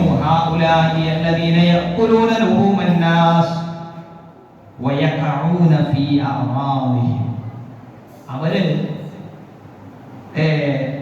മനുഷ്യന്മാരുടെ പച്ചമാംസം കഴിച്ചവരാണ്. അതേപോലെ തന്നെ അഭിമാനത്തിന് ക്ഷതം ഏൽപ്പിച്ചവരാണ്. ഈ വിഷയത്തിൽ ഒന്ന് രണ്ട് കാര്യങ്ങൾ മാത്രം സൂചിപ്പിക്കുകയാണ്. റസൂൽ സല്ലല്ലാഹു അലൈഹി വസല്ലമയുടെ പ്രിയപ്പെട്ട പത്നി ആയിഷ റളിയല്ലാഹു അൻഹ ഒരിക്കൽ തന്റെ സഹകളത്രയായിട്ടുള്ള അഥവാ റസൂൽ തന്നെ വേറെ ഭാര്യയായിട്ടുള്ള സഫിയ റളിയല്ലാഹു അൻഹയെ കുറിച്ച് പ്രിയമുള്ളവരെ, മഹാനായ അനസ് റളിയല്ലാഹു അൻഹു ഉദ്ധരിക്കുന്ന ഒരു ഹദീസ് ഈ ഗീബത്ത് പറയുന്നതുമായി ബന്ധപ്പെടുത്തി നമ്മൾ എന്ത് സമീപനം സ്വീകരിക്കണം എന്നതിലേക്ക് വിരൽ ചൂണ്ടുന്ന ഒരു റിവായത്താണ്. നിങ്ങളുടെ സഹോദരന്റെ പരദൂഷണം പറയുന്നത് കേൾക്കുന്ന സമയത്ത്, ഞാൻ അതിന്റെ ഉദ്ധരണികൾ വായിക്കുന്നില്ല, അത് കഴിവുണ്ടായിട്ടും അത് തടയാത്തവനെ രണ്ട് ലോകത്തും, ദുനിയാവിലും പരലോകത്തും അതിന്റെ പാപം പിടികൂടുന്നതാണ്. അപ്പൊ ഗീബത്ത് പറയാതെക്കുക മാത്രല്ല, അത് കേൾക്കാതെക്കലും നമ്മൾ പ്രത്യേകം ശ്രദ്ധിക്കേണ്ട ഒരു വിഷയമാണ്. ഞാൻ നേരത്തെ സൂചിപ്പിച്ച സംഭവം സഫിയ റളിയല്ലാഹു അൻഹയെ കുറിച്ച് ഒരിക്കൽ ആയിഷ ബീവി പ്രത്യേകം പറഞ്ഞു, സഫിയ കദാ വകദാ ഇന്നഹ ഖുസൈറ, എന്നൊരു ഉറുകിയവളാണ് സഫിയ എന്ന് പറഞ്ഞു. ആ സമയത്ത് അല്ലാഹുവിന്റെ റസൂൽ കൊടുക്കുന്ന മറുപടി എന്തായാലും ഇതൊന്നല്ല കേട്ടോ, ഇതിനേക്കാൾ നിസ്സാരമായ വിഷയങ്ങൾ വരെ ഗീബത്തിന്റെ പരിധിയിലേക്ക് കൊണ്ടുവന്നതായിട്ടും ഒക്കെ ഉള്ളത് നമുക്ക് ഹദീസുകളിൽ നിന്ന് മനസ്സിലാക്കാൻ സാധിക്കും. യാ ആയിഷ, അല്ലയോ ആയിഷ, ലഖദ് ഖുൽതി കലിമ, ഈ ഒരു കലിമത്ത്, ഒരു വാക്ക് പറഞ്ഞിട്ടുണ്ട്. ലൗ മുസിജത് ബിമാഇൽ ബഹരി, അത് കടലിലെ വെള്ളത്തിൽ ഇട്ടാൽ ആ കടലിലെ വെള്ളം ല മസജതഹു, അതങ്ങ് കലങ്ങി പോകുമാറും വിധത്തിലുള്ള വലിയ കാഠിന്യം അതിനുണ്ട്. നമ്മുടെ കുടുംബങ്ങളിൽ നിന്ന് ധർമ്മം അകലുക എന്ന് പറയുന്നത് എന്തൊക്കെ കാരണം കൊണ്ടാണെന്ന് ചോദിച്ചാൽ ഒരുപാട് കാരണങ്ങളുണ്ട്. അതിനകത്ത് നമുക്ക് ചുരുങ്ങിയ സമയത്തിനുള്ളിൽ ചില കാര്യങ്ങൾ മാത്രമാണ് പറയാൻ സാധിക്കുക. നമ്മുടെ സമയം ഒരുപാട് വൈകിയിട്ടുണ്ട്. അതുകൊണ്ട് തന്നെ ഞാൻ വളരെ പെട്ടെന്ന് ചില പ്രധാനപ്പെട്ട ഭാഗങ്ങളിലേക്ക് നീങ്ങാണ്. നമ്മുടെ നല്ല വിചാരങ്ങളായിരിക്കണം എല്ലാവരെ കുറിച്ചും നമുക്ക് ഉണ്ടാവണം. പിന്നെ ബഅദുൻ ഇസ്മുൻ എന്നൊക്കെ നമ്മൾ ഖുർആനിൽ നിന്ന് മനസ്സിലാക്കുന്നു. അതേപോലെ തന്നെ ഇയ്യാകും വദന്ന ഫഇന്ന വദന്ന അക്ദബുൽ ഹദീസ്, ഏറ്റവും വലിയ കളവ് എന്ന് പറയുന്നത് നമ്മൾ ഇങ്ങനെ ഊഹം കൊണ്ട് പറയുന്ന സംഗതിയാണ്. ഹുസ്നുൽ വന്നി മിൻ ഹുസ്നിൽ ഇബാദ, നല്ല ഇബാദത്തായിട്ട് പരിചയപ്പെടുത്തിയ വിഷയമാണ്. ആൾക്കാരെ പറ്റി നല്ല ധാരണ ഉണ്ടാവും, നല്ല വിചാരം ഉണ്ടാവും. ഓന് എത്ര മോശപ്പെട്ടവനാണെങ്കിലും ഓനിപ്പോ ഉഷാറായിരിക്കും എന്ന് ചിന്തിക്കുന്ന ഒരു അവസ്ഥയിലേക്കാണ് നമ്മൾ പോകേണ്ടത്. അതേപോലെ തന്നെ അസൂയയും അങ്ങനെ തുടങ്ങിയിട്ടുള്ള ധാരാളം വിഷയങ്ങളെ കുറിച്ച് നമുക്ക് എന്ത് ചെയ്യണം, കൃത്യമായ പിന്നെ അതിൽ നിന്നൊക്കെ വിട്ടു നിൽക്കണം എന്നൊരു താല്പര്യം ഉണ്ടാകും. അസൂയന്റെ ജീവിതത്തിൽ പിന്നെ തൊട്ടു തീണ്ടാത്ത അവസ്ഥയായിരിക്കണം. അതേപോലെ ഇന്ന് ധാർമ്മികതക്ക് വലിയ വിള്ളൽ ഏൽക്കാനുള്ള കാരണം നമ്മുടെ കുടുംബങ്ങളിലെ യുവതി യുവാക്കളിൽ നിന്നൊക്കെ ഹയാത്ത് നഷ്ടപ്പെട്ടു എന്നുള്ളതാണ്. ലജ്ജയില്ലാതായി. അല്ലാഹു റസൂൽ സല്ലല്ലാഹു അലൈഹി വസല്ലം പറഞ്ഞത് എന്താ അറിയോ? ലികുല്ലി ദീനിൻ ഖുലുഖ്. എല്ലാ ദീനിനും എല്ലാ നടപടികൾക്കും ഒരു സ്വഭാവം ഉണ്ടാകും. വഖുലുഖുൽ ഇസ്ലാമി അൽ ഹയാ. ഇസ്ലാമിന്റെ സ്വഭാവം എന്താണെന്നറിയോ? അത് ലജ്ജയാണ്. ആ ലജ്ജ നഷ്ടപ്പെട്ടാൽ എന്താ സംഭവിക്കുക? നിനക്ക് ലജ്ജയില്ലയോ എങ്കിൽ നീ ഉദ്ദേശിക്കുന്നത് ചെയ്തോളൂ എന്ന് പറഞ്ഞാൽ ലജ്ജയുള്ള ഒരാൾ അങ്ങനെ ചെയ്യൂല. അത് കാര്യങ്ങൾ അവധാനതയോടുകൂടി നോക്കിക്കാണുന്നതാണ്. അതേപോലെ തന്നെ പ്രത്യേകം പരിചയപ്പെടുത്തിയ വിഷയമാണ് അൽ ഹയാ വൽ ഈമാൻ ഖുറനാഉ ജമീഅ. ഇത് രണ്ടും കൂടി ക്ലബായിട്ടുള്ള വിഷയമാണ്. ഏത്? ലജ്ജയും ഈമാനും പരസ്പരം പൂരകങ്ങളാണ്.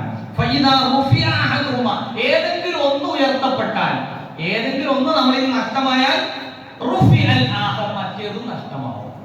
അപ്പൊ ഈമാനുള്ള ഒരാളുടെ ക്വാളിറ്റിയിൽപ്പെട്ടതാണ് എന്തെന്ന് പറയുന്നത്? ലജ്ജ എന്ന് പറയുന്നത്. അപ്പൊ ആ ലജ്ജ ഇല്ലാത്തത് കൊണ്ടാണ് നമ്മൾ നോക്കുകള് പിന്നെ നമ്മുടെ കലാലയങ്ങളിൽ എങ്ങനെയാണ് നമ്മുടെ കുട്ടികൾ, ആൺകുട്ടികളും പെൺകുട്ടികളും, അവരുടെ ഹെയർ സ്റ്റൈൽ, അവരുടെ ഡ്രസ്സിംഗ് കൾച്ചർ, ഇതൊക്കെ എന്തുകൊണ്ട് മതപരമായ ചുറ്റുപാടുകൾക്കുള്ളിൽ നിന്ന് ഉള്ള അങ്ങനെ ക്രമീകരിച്ച് മുന്നോട്ട് പോകുന്ന വീടകങ്ങളിലുള്ള കുട്ടികൾ പോലും എന്തുകൊണ്ട് ഈ രൂപത്തിൽ മുന്നോട്ട് പോകും? ലജ്ജ എന്ന് പറയുന്ന സാധനം ഇല്ലാതായി. അങ്ങനെ ഒരുപാട് അനുഭവങ്ങളൊക്കെ പറയണമെന്ന് ഞാൻ വിചാരിച്ചതായിരുന്നു. പിന്നെ നമ്മുടെ ഒരു സുഹൃത്ത് ഒരു പിന്നെ വിവാഹാലോചനയുമായി ബന്ധപ്പെടുത്തിയ കാര്യങ്ങളിലൊക്കെ കുറേ മുന്നോട്ട് പോയി. വീട്ടുകാർ പരസ്പരം അങ്ങോട്ടും ഇങ്ങോട്ടൊക്കെ പിന്നെ സംസാരമൊക്കെ ആയി. കല്യാണത്തിന്റെ ഡേറ്റ് ഒക്കെ ഉറപ്പിച്ചു. ഡേറ്റ് ഉറപ്പിച്ച് ഏകദേശം 4 മാസം സമയമുണ്ട്. അതുകൊണ്ട് തന്നെ കഴിഞ്ഞ ആഴ്ചയിൽ പിന്നെ ഇതുമായി ബന്ധപ്പെടുത്തിയിട്ടുള്ള ഒരു അന്വേഷണത്തിന്റെ റിപ്പോർട്ട് കിട്ടാൻ കുറച്ച് ലേറ്റായി. അപ്പോ പിന്നെ ഒരുപാട് പ്രശ്നങ്ങൾ എങ്ങനെ ചുരുളിങ്ങനെ അയിക്കൊണ്ടിരിക്കുക. ഓരോ വിഷയങ്ങൾ നമ്മൾ കല്യാണത്തിന്റെ ഡേറ്റും കാര്യങ്ങളൊക്കെ ഉറപ്പിച്ചു. അതിനുശേഷമാണ് ഈ വിഷയങ്ങളൊക്കെ അറിയുന്നത്. അപ്പോ നാട്ടിൽ അന്വേഷിക്കുന്ന സമയത്ത് നാട്ടിലൊക്കെ ഭയങ്കര ഉഷാറാണ്. പെണ്ണിന്റെ സ്വഭാവവും ബാക്കി കാര്യങ്ങളൊക്കെ ഓക്കെയാണ്. കാരണം നാട്ടുകാർ കാണുന്നിടത്തൊന്നും പ്രശ്നമില്ല. പക്ഷേ അവരവരുടെ ഒരു സ്പേസിലേക്ക് മാറുമ്പോൾ പെണ്ണുങ്ങള് അതല്ലെങ്കിൽ ആണുങ്ങൾ ആരാണെങ്കിലും ശരി, യുവതി യുവാക്കൾക്കിടയിൽ നിന്നൊക്കെ ലജ്ജ നഷ്ടപ്പെടുമ്പോൾ സംഭവിക്കുന്നത് എന്താണ്?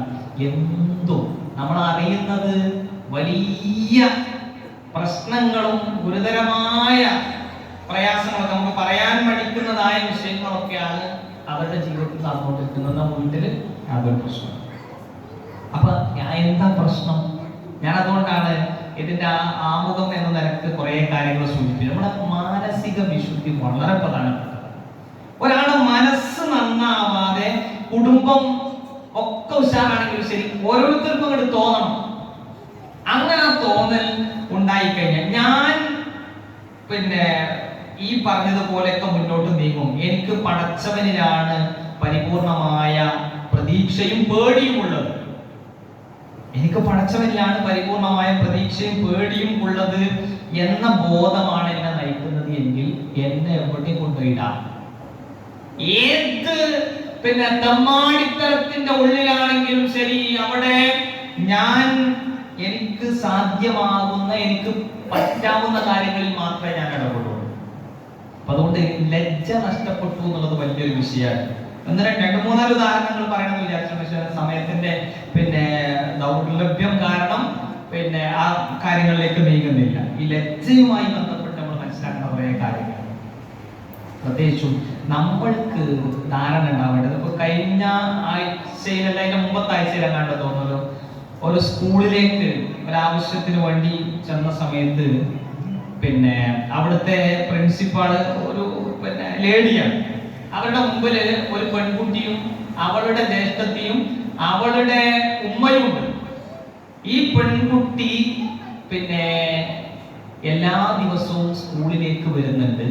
സ്കൂളിലേക്ക് വരുമ്പോ ഈ കുട്ടിയുടെ ബാഗിനകത്ത് വേറെ ഡ്രസ്സ്, യൂണിഫോമിന് പുറമേ ഡ്രസ്സ് ആയിട്ടാണ് വരിക. ഇത് ഞാൻ ഡയറക്റ്റ് അവിടുന്ന് എനിക്കും കൂടി ആ കാര്യം ഷെയർ ചെയ്ത് തന്നു പിന്നെ മാഡം. അങ്ങനെ ഈ പിന്നെ കുട്ടി ഉൾപ്പെടെയുള്ള കുറേ കുട്ടികൾ ഇന്ന് എല്ലായിടത്തും അവൈലബിൾ ആയിട്ടുള്ള സംഗതിയാണ്. ഇവിടെ പിന്നെ ഇരിക്കുന്ന കുട്ടികളൊക്കെ ഉണ്ടെങ്കിൽ അവർക്കൊക്കെ ഏകദേശം പരിചയമുള്ള ഒരു കാര്യമായിരിക്കും. ഈ കുട്ടി എന്ത് ചെയ്യും? ഡെയിലി ഫോണൊന്നുമില്ല കുട്ടിൻ്റെ അടുത്ത്. അപ്പോ തൻ്റെ കാമുകനെ നിരന്തരമായി ആൺകുട്ടികൾ, ക്ലാസ്സിൽ പഠിക്കുന്ന ആൺകുട്ടികൾ 10-20 ഉറുപ്പ്യ കൊടുത്തു കഴിഞ്ഞാൽ 15 മിനിറ്റ് 20 മിനിറ്റ് ഒക്കെ സംസാരിക്കാൻ വേണ്ടി ഫോൺ കൊടുക്കും. പുതിയ കാലഘട്ടത്തിന്റെ ട്രെൻഡുകളാണ് ഈ പറയുന്നത്. വീട്ടിൽ ഫോൺ ഇല്ലാത്തവരും എന്റെ കുട്ടിക്ക് അതൊന്നുമില്ലോ എന്ന് പറഞ്ഞ് നിൽക്കണ്ട. ഈ പറഞ്ഞ ഉള്ളിലൊരു ബോധം ഉണ്ടാവും, അത് മാത്രമേ രക്ഷയുള്ളൂ. അല്ലാത്തവരൊക്കെ കളിക്കാനുള്ള സോഴ്സുകളൊക്കെ പാടുപെടും. എന്നിട്ട് ഈ ഫോണിൽ വിളിക്കും, പിന്നെ എവിടെന്നെങ്കിലും ഡ്രസ്സൊക്കെ ചേഞ്ച് ചെയ്ത് മോന്റെ കൂടെ അങ്ങനെ വരച്ചു. ഈ പണി തുറന്നാൽ +1 തന്നെ TC ക്യാമ്പിൽ തന്നെ ഒക്കെ തന്നു വിടേണ്ടി വരും എന്ന് പറയാനാണ് പ്രിൻസിപ്പാൾ വിളിച്ചിട്ടുള്ളത്. ആ അമ്മക്ക് എന്താ പറയാനുള്ളത്? ന്യായം, നിങ്ങൾ 2-3 മാസം കൂടി അല്ലേ, ഇതിന്റെ ഇടയിൽ ഞങ്ങൾ എങ്ങനെയെങ്കിലും ശ്രദ്ധിച്ചോളാം. ഇനി +2 വേണമെന്നുണ്ടെങ്കിൽ ഇനിയും പ്രശ്നം ഉണ്ടാക്കുകയാണെങ്കിൽ നമ്മൾ വേറെ സ്കൂളിലേക്ക് മാറ്റിക്കോളും. നമ്മുടെ കലാലയങ്ങളിൽ നടന്നുകൊണ്ടിരിക്കുന്ന കാര്യങ്ങളാണ്. നമ്മളോ വീട്ടിൽ നിന്ന് നല്ല കാര്യത്തില് നല്ലൊരു അന്വേഷണമൊക്കെ വീട്ടിലേക്ക് ഇങ്ങനെ വന്നു കഴിഞ്ഞാൽ നമ്മൾ നടന്നു ഉറപ്പിച്ചു. കാരണം നമ്മളെ കുട്ടി മൊത്തമിട്ട് എല്ലാ ഉഷാറായിട്ടാണ് പുറത്തേക്ക് പോയിക്കുന്നത്. ആ കുട്ടിനെ പറ്റിയുള്ള അന്വേഷണങ്ങളിൽ നിന്ന് മോശപ്പെട്ട കാര്യങ്ങൾ ആ കുട്ടിയുമായി ബന്ധപ്പെട്ടവരിൽ നിന്ന് ഡയറക്റ്റ് കിട്ടുമ്പോഴാണ് ഈ പെണ്ണിന്റെ ഉമ്മയും ബാപ്പിയും വരെ അന്താളിച്ചു നിൽക്കുന്നത്. ഇങ്ങനെ കുട്ടിക്ക് ഉണ്ടായിരുന്നോ? അപ്പോ അവിടെ നമുക്ക് ഓരോരുത്തർക്കുള്ള ആ ഒരു തത്വബോധം ഉണ്ടാവണം, ഹൃദയവിശുദ്ധി ഉണ്ടാവണം. മറ്റൊരു കാര്യം പറഞ്ഞാൽ വീട്ടിൽ പരസ്പരം ശൂറ നടക്കണം. വീട്ടിൽ പരസ്പരമുള്ള ഒരു ചർച്ചയും കൂടിയാലോചനയൊക്കെ ഉണ്ടാവേണ്ടത്.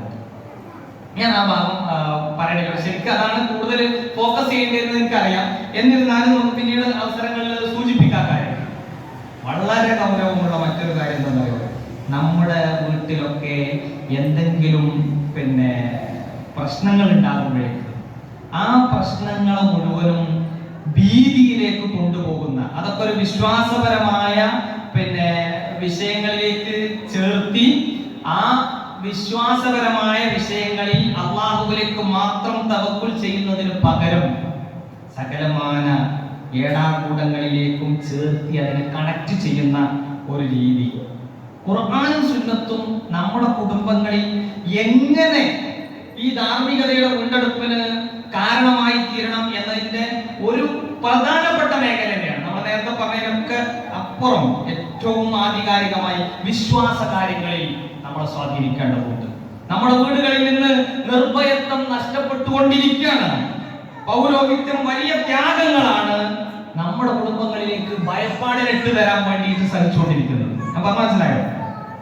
ഇപ്പോ കഴിഞ്ഞ പിന്നെ കുറച്ച് ദിവസങ്ങൾക്ക് മുമ്പാണ് ഒരു പുരോഹിതൻ, ഇപ്പൊ കുർവാസംഘമൊക്കെ വല്ലാതെ അങ്കലാപ്പിലായിക്കൊണ്ടിരിക്കുകയാണ്, നമ്മൾ അങ്കലാപ്പിലാക്കിക്കൊണ്ടിരിക്കുകയാണല്ലോ. അതൊന്നും നമ്മളൊരു പേടിയും പേടിക്കണ്ട. എന്ത് ചെയ്തിട്ടുണ്ട്? അസ്ഹാബുൽ കഹ്ഫിന്റെ മുമ്പില് അവരെ പിന്നെ കാവൽ നിന്ന, അവർക്ക് വേണ്ടി കാവൽ നിന്ന മർനൂഷ് എന്ന് പറയുന്ന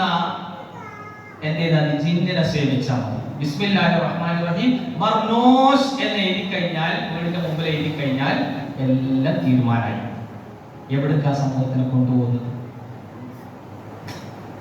അതായത് ഒരു മനുഷ്യന്റെ നിർഭയത്വം ഇല്ലാതാക്കി കളയാണ്. ജിന്നുകൾ മനുഷ്യ ശരീരത്തിൽ കേറിക്കൂടുമെന്ന് പറയാൻ വേണ്ടി വലിയ പിന്നെ ഘോരമായിട്ടുള്ള ശബ്ദങ്ങൾ മുഴക്കി അത് പറഞ്ഞാൽ ജിന്ന് കേറിക്കൂടും. ജിന്ന് കേറിക്കൂടും എന്ന വിശ്വാസം വിശുദ്ധ ഖുർആനിന്റെ നസ്സിനെതിരാണ്. എന്നാൽ ഒരു ഉപമാലങ്കാരമായി ഖുർആനിൽ മസ്സു ശൈത്താൻ എന്ന് പ്രയോഗിച്ചിട്ടുണ്ട്. അതെന്തിനാ പറഞ്ഞത്? പലിശയുടെ ഗൗരവം സൂചിപ്പിക്കാൻ വേണ്ടി. അതിനെ കുറിച്ച് സൂറ ബഖറയിലെ 275-ാമത്തെ ആയത്തിലെ മസ്സു ശൈത്താൻ എന്ന ഇമാം റാസി കൊടുത്ത പിന്നെ അതിന്റെ തഫ്സീർ എന്താണെന്ന് ചോദിച്ചു കഴിഞ്ഞാൽ പിന്നെ മജ്നൂൻ, ഭ്രാന്താണ് അതുകൊണ്ട് ഉദ്ദേശിക്കുന്നത്. അതായത് അത് നമ്മളുടെ ഇവിടെ പിന്നെ നമ്മുടെ ഈ ലോകത്ത് നിന്ന് നമുക്ക് പിന്നെ മനസ്സിലാക്കാൻ പിന്നെ പറ്റുന്ന ഒരു വിഷയമല്ല, മറിച്ച് അത് ഒരു ഉപമയായിട്ട് പറയാം. ഏതുപോലെ പിന്നെ കമാ യതഖബ്ബതുഹു ശൈത്താൻ മിനൽ മസ്സി, ശൈത്താൻ ബാധ നിമിത്തം ഇളകി മറിയുന്നത് പോലെ അതിനൊക്കെ കുറിച്ച് സൂചിപ്പിച്ചിട്ടുള്ള വിഷയം എന്ന് പറഞ്ഞു കഴിഞ്ഞാൽ അത് പൂർണ്ണമായും ഒരു ആലങ്കാരിക പ്രയോഗമാണ്. മാത്രമല്ല ചില സംഗതിയെ പിന്നെ കടമെടുക്കുക. അതായത് ജാഹിലിയ്യത്തിൽ അവര് വിശ്വസിച്ചു പോരുന്ന കുറെ കാര്യങ്ങളുണ്ട്, അത് അവർക്ക് ന്യായമായിട്ടാണ് അവർ മനസ്സിലാക്കിയിരുന്നത്. കാരണം ജിന്ന് ശരീരത്തിൽ കയറി കൂടിയിട്ടാണ് രോഗം ഉണ്ടാക്കുന്നത് ജാഹിലിയ വിശ്വാസമാണ്. പിന്നെ റസൂൽ പറഞ്ഞത് ലാഉദുവ, അങ്ങനെ രോഗം ഉണ്ടാക്കലില്ല, ശൈത്താൻ രോഗം ഉണ്ടാക്കലില്ല. അത് പ്രവാചകൻ സല്ലല്ലാഹു അലൈഹി വസല്ലം തങ്ങളുടെ മൊഴി. ഇനി നോക്കുക, റസൂൽ സല്ലല്ലാഹു അലൈഹി വസല്ലം തങ്ങളുടെ അരികിലേക്ക് ഒരു പെണ്ണ്, അപസ്മാര രോഗം ബാധിച്ച ഒരു പെണ്ണ് കടന്നു വന്നു. മസ്സു ശൈത്താന് ജിന്ന് കയറിക്കൂടലാണ് എന്ന് റസൂലിനല്ലേ എന്തായാലും ഏറ്റവും കൂടുതൽ നമ്മളെക്കാളും അറിയേണ്ടത്. ആ റസൂലിനോട് അവർ പറഞ്ഞു, ഈ രോഗത്തിനൊരു പ്രതിവിധി ഉണ്ടാക്കി തരണം, നിനക്ക് ക്ഷമിക്കുകയാണ് നല്ലത്. റസൂൽ പറഞ്ഞു, നിനക്ക് ക്ഷമിക്കുകയാണ് നല്ലത്. എന്നാൽ റസൂലെ, എന്റെ പിന്നെ ഈ ഔറത്ത് വെളിവാകുന്ന ഒരവസ്ഥ ഉണ്ടാവാറുണ്ട്. ഇത് സംഭവിക്കുമ്പോൾ ഫിക്സ് അടങ്ങുമ്പോൾ ഔറത്ത് വെളിവാകും, അതില്ലാതെ പ്രാർത്ഥിക്കണം. അത് ഞാൻ പ്രാർത്ഥിച്ചോളാം. റസൂൽ അവിടെ കൃത്യമായിട്ട് റസൂലിന്റെ കാലത്ത് തന്നെ ഈ കാര്യത്തിനൊക്കെ എന്തുണ്ട്, വ്യക്തത വന്നിട്ടുണ്ട്. ഇനി എന്തെങ്കിലും ചെറിയ സംഭവങ്ങളോ മറ്റോ കാര്യങ്ങളോ ഉണ്ടെങ്കിൽ തന്നെ ഒന്നുകിൽ അതിന്റെ പൂർണ്ണമായ രക്തം സഞ്ചരിക്കുന്നിടത്തൊക്കെ പിശാച് കയറിക്കൂടും എന്ന് പറയുന്ന ആ ഹദീസിൽ പിശാച് ശരീരത്തിൽ കയറിക്കൂടുന്നുണ്ടെങ്കിൽ യാതൊരു തെളിവുമില്ല. അപ്പൊ ഇതിങ്ങനെ പ്രത്യക്ഷമായ അതിന്റെ ലഫ്ലുകൾ ഇങ്ങനെ മാത്രം എടുത്തിട്ട് മൂക്കിലേക്ക് പിന്നെ എന്താ പറയാ ജിന്ന് കയറിക്കൂടും, തുറന്നിട്ടിട്ടുള്ള സാധനങ്ങളൊക്കെ അടച്ചു വെക്കണം, അപ്പൊ ജിന്ന് കയറിക്കൂടും, പിശാച് കയറിക്കൂടും എന്നുള്ള അതാ കയറിക്കൂടൽ എന്നതിങ്ങനെ മനസ്സിൽ കൊണ്ടുവരുന്ന ആൾക്കാരെ സംബന്ധിച്ചിടത്തോളം ഇതിങ്ങനെ കയറിക്കൂടും. അപ്പോഴോ അതിനെ അടിച്ചിറക്കേണ്ടി വരും. ഒരു വ്യക്തി നല്ല കുടുംബ സദസ്സുകളൊക്കെ ക്രമീകരിച്ചുകൊണ്ടിരിക്കുന്ന കലഹങ്ങൾക്കൊക്കെ പരിഹാരം നിർദ്ദേശിച്ചുകൊണ്ടിരിക്കുന്ന ഒരു മഹാനായ വ്യക്തി, അദ്ദേഹം തന്റെ ജുമുഅ ഖുതുബയിൽ ജിന്ന് ശരീരത്തിൽ കയറി കൂടുന്നത് നമുക്ക് ഇങ്ങനെ മനസ്സിലാവും എന്നിത്യാദി കാര്യങ്ങളൊക്കെ കൃത്യമായി വിശദീകരിച്ചുകൊണ്ട് ഖുർആന്റെയും ഹദീസിന്റെ ഒക്കെ പിന്നെ ആ ഒരു പ്രാബല്യത്തിൽ നിന്നുകൊണ്ട് ചില കാര്യങ്ങൾ വസ്തുതാപരമായി സംസാരിച്ചു. 2 ദിവസം കഴിഞ്ഞ് മുപ്പര കുപ്പായം മാറി, സ്ഥലമൊക്കെ മാറി, അപ്പോഴേക്ക് എന്തായി, ഈ സംഗതി കയറി കൂടുന്നതാണ് നമ്മളെ വിശ്വാസം വിചാരിച്ചു. അതുകൊണ്ട് പ്രിയപ്പെട്ടവരെ, വിശ്വാസപരമായി നമ്മളെ തകർക്കുന്നതായ കുറേ കാര്യങ്ങൾ ഇതിനകത്തൊക്കെ നമ്മൾക്ക് കാണാൻ സാധിക്കുമ്പോൾ നമ്മൾ എന്താ മനസ്സിലാക്കേണ്ടത്, എന്താണ് ശൈത്താൻ എന്നുള്ളത്. ശൈത്താനും ജിന്നും ഒക്കെ ഖുർആനിൽ പ്രയോഗിച്ചത് കേവലം ഈ പറഞ്ഞതുപോലെ പിന്നെ ഈ ഒരു എന്താ പറയാ ഈ തീ കൊണ്ട് സൃഷ്ടിക്കപ്പെട്ട ഒരു വർഗത്തെ കുറിച്ച് മാത്രം പ്രയോഗിക്കാൻ വേണ്ടിയിട്ടാണോ? അതല്ല പൊതുവായി പിന്നെ മനുഷ്യനെ കുറിച്ച് അങ്ങനെ പറഞ്ഞിട്ടുണ്ടോ? യഹൂദികളെ കുറിച്ച്, അതിലെ പിന്നെ മോശപ്പെട്ട ആൾക്കാരെ കുറിച്ച് അങ്ങനെ പറഞ്ഞിട്ടുണ്ടോ? അതല്ലെങ്കിൽ പ്രത്യേകം മൂസാ നബിയുമായി ബന്ധപ്പെടുത്തിയിട്ടുള്ള ചരിത്രങ്ങളിൽ ജിന്ന് എന്നത് വേറെ എന്തെങ്കിലും രൂപത്തിൽ ഉപയോഗപ്പെടുത്തിയിട്ടുണ്ടോ? ഇങ്ങനെ ഈ വസ്തുതകളൊക്കെ ടെർമിനോളജികളൊക്കെ പല രൂപത്തിൽ ഉപയോഗപ്പെടുത്തിയിട്ടുണ്ട്. എന്നാൽ സാക്ഷാൽ ശൈത്താൻ എന്താണ് നമ്മുടെ ജീവിതത്തിൽ അധികാരമുള്ളതെന്ന് ഖുർആൻ കൃത്യമായി പറയുന്നുണ്ട്. ഈ ആയത്ത് ഓർത്തു വെച്ചോളൂ. സൂറ ഇബ്രാഹിമിലെ 22-ാമത്തെ വചനം. ലമ്മാ ഖുദിയൽ അംറു, ഖാല ശൈത്താൻ ലമ്മാ ഖുദിയൽ അംറു, കാര്യങ്ങളൊക്കെ തീരുമാനമാക്കപ്പെടുന്ന ദിവസം ശൈത്താന്റെ ഒരു വിലാപ പ്രകടനമുണ്ട്. ശൈത്താൻ പറയാണ്, ഞാൻ നിങ്ങളെ ആകെ ക്ഷണിക്കുക മാത്രമാണ് ചെയ്തത്, പടച്ചോൻ നിങ്ങളെ ക്ഷണിച്ചിരുന്നു, നിങ്ങള് എന്റെ ക്ഷണം സ്വീകരിച്ചു, അതുകൊണ്ട് നിങ്ങൾ ആകെ നാണം കെട്ടിടപ്പെട്ടോ, നിങ്ങൾ ആകെ നാണം കെട്ടിട്ടുണ്ട്. നിങ്ങൾ എന്നെ ഉപയോഗപ്പെടുത്തി ശിർക്ക് ചെയ്തതിനെ ഇന്നി കഫർതു ബിമാ അശ്റക്തുമുനി, നിങ്ങൾ എന്നെ വെച്ച് ശിർക്ക് ചെയ്തതിനെ ഞാൻ ഇതാ നിഷേധിച്ചിരിക്കുന്നു. ഇന്ന് നിങ്ങൾക്ക് സഹായികളായി ആരുമില്ല. കാരണം പടച്ചോൻ പറഞ്ഞത് മാത്രമാണ് ഇവിടെ നടക്കാൻ പോകുന്നത്. അള്ളാന്റെ വഴക്ക് സത്യമായി പുലർന്നിരിക്കുന്നു. തൊട്ട് അതിന്റെ ഇടയിൽ നമുക്ക് വേറൊരു വാചകം കാണാൻ പറ്റും. എന്താന്ന് വെച്ച് കഴിഞ്ഞാൽ, ഞാൻ പിന്നെ എനിക്ക് യാതൊരു വിധ നിങ്ങളുടെ മേലെ എനിക്ക് ഒരു അധികാരവുമില്ല, ഇല്ല അൻ ദഅൗതുകും ഫസ്തജബ്തും ലി. നിങ്ങളെ ക്ഷണിക്കാനുള്ള അധികാരം എനിക്കുണ്ട്. ഞാൻ അവസാനിപ്പിക്കാം. നിങ്ങളെ ക്ഷണിക്കാനുള്ള അധികാരം എനിക്കുണ്ട്. അപ്പൊ ശൈത്താൻ എന്താ അധികാരമുള്ളത്? നമ്മളെ പിന്തിരിപ്പിക്കുക. കർമ്മങ്ങളൊക്കെ ഇങ്ങനെ മോശപ്പെട്ടതൊക്കെ നല്ല ഉഷാറായിട്ട് പൊടിപ്പും തുങ്ങലായിട്ട് ഡെക്കറേറ്റ് ചെയ്ത് ഇങ്ങനെ കാണിച്ചു. ശൈത്താൻ നമ്മുടെ ഉള്ളിലേക്ക് കയറിക്കൂടുന്നു വിചാരിച്ചാൽ അതോടുകൂടി ഭയം നമ്മളെ പിടികൂടി, നമ്മുടെ കുടുംബജീവിതത്തിൽ പ്രശ്നമായി. അതുകൊണ്ടാണ് പലർക്കും എന്ത് ചെയ്യുന്നത്, പല പ്രശ്നങ്ങളും ഉണ്ടാകുമ്പോൾ ഒരു അപസ്മാരം വീട്ടിലുണ്ടാകുമ്പോഴേക്ക് അപ്പുറത്ത് പിന്നെ ജിന്ന് കയറി കൂടിയതാണ്, ആരോ വെച്ചതാണ്, ആരോ സിഗർ ചെയ്താണ് എന്നൊക്കെയുള്ള രൂപത്തില് സമയമില്ല. അതുകൊണ്ട് വളരെ ഗൗരവത്തിൽ നമ്മൾ കാണേണ്ട വിഷയമാണ്. നിർഭയത്വം നഷ്ടപ്പെടുത്തുന്ന വിധത്തിലുള്ള യാതൊരുവിധ പ്രകടനങ്ങളും നമ്മുടെ ജീവിതത്തിൽ ഉണ്ടാകാൻ പാടില്ല. ധാർമ്മികതയിൽ നിന്ന് കുടുംബങ്ങൾ അകന്നുകൊണ്ടിരിക്കുന്നതായ സാഹചര്യത്തിൽ നമ്മൾ ശ്രദ്ധിക്കേണ്ട ഏരിയ വിശുദ്ധി വളരെ പ്രധാനപ്പെട്ടതാണ്. നമ്മുടെ കുടുംബങ്ങളിലുള്ള അച്ചടക്കങ്ങൾ, കുടുംബങ്ങളിലെ യോഗങ്ങൾ, കുടുംബങ്ങൾ ഒന്നു ചേർന്നിട്ടുള്ള നല്ല സൗഹൃദങ്ങൾ, ഇതൊക്കെ നിലനിർത്തി മുന്നോട്ട് പോകേണ്ടതുണ്ട്. നമ്മൾ മക്കൾ ഇടപെട്ടുകൊണ്ടിരിക്കുന്ന ക്യാമ്പസുകൾ, കലാലയങ്ങൾ, സോഷ്യൽ മീഡിയ പരിസരങ്ങൾ, നമ്മുടെ കുടുംബത്തിനൊക്കെ വേണ്ടി നല്ല സമയം കണ്ടെത്താം. അതിനൊക്കെ ഉപരിയായി വിശ്വാസത്തെ തകർക്കാതെ, മലീമസമാക്കാതെ മുന്നോട്ട് പോകാൻ കഴിയേണ്ടതുണ്ട്. അല്ലാഹു സുബ്ഹാനഹു വ തആല അത്തരത്തിൽ നമുക്ക് എല്ലാവർക്കും നല്ല തൗഫീഖിനെ പ്രദാനം ചെയ്ത് അനുഗ്രഹിക്കുമാറാവട്ടെ. ധാരാളം വിഷയങ്ങൾ ഉൾപ്പെടുത്തേണ്ടുന്ന ഒരു മേഖലയാണ്. അതിനകത്ത് നമ്മൾ ചില കാര്യങ്ങൾ മാത്രമാണ് സൂചിപ്പിച്ചത്. കാര്യങ്ങൾ കൂടുതൽ മനസ്സിലാക്കാനും പഠിക്കാനും അറിയാനും അതൊക്കെ അനുസരിച്ച് ജീവിതത്തെ ക്രമപ്പെടുത്താനുമുള്ള നല്ല തൗഫീഖിനെ നാഥൻ നമുക്ക് എല്ലാവർക്കും പ്രദാനം ചെയ്ത് അനുഗ്രഹിക്കുമാറാവട്ടെ. അറിഞ്ഞും അറിയാതെയും രഹസ്യപരസ്യ ജീവിതത്തിൽ സംഭവിച്ചു പോയിട്ടുള്ള മുഴുവൻ തെറ്റുകുറ്റങ്ങൾ നാഥൻ നമുക്ക് വിട്ടുപുറത്ത് മാപ്പാക്കി തരുമാറാവട്ടെ. റഹ്മാൻ റഹീമായ റബ്ബേ, ഞങ്ങളുടെ കൂട്ടത്തിൽ നിന്ന് മരണപ്പെട്ടു പോയ ബന്ധുമിത്രാദികൾ, ഗുരുനാഥന്മാർ, ആദർശ ബന്ധുക്കൾ എല്ലാവർക്കും മഗ്ഫിറത്തും റഹ്മത്തും നൽകി അനുഗ്രഹിക്കണേ നാഥ.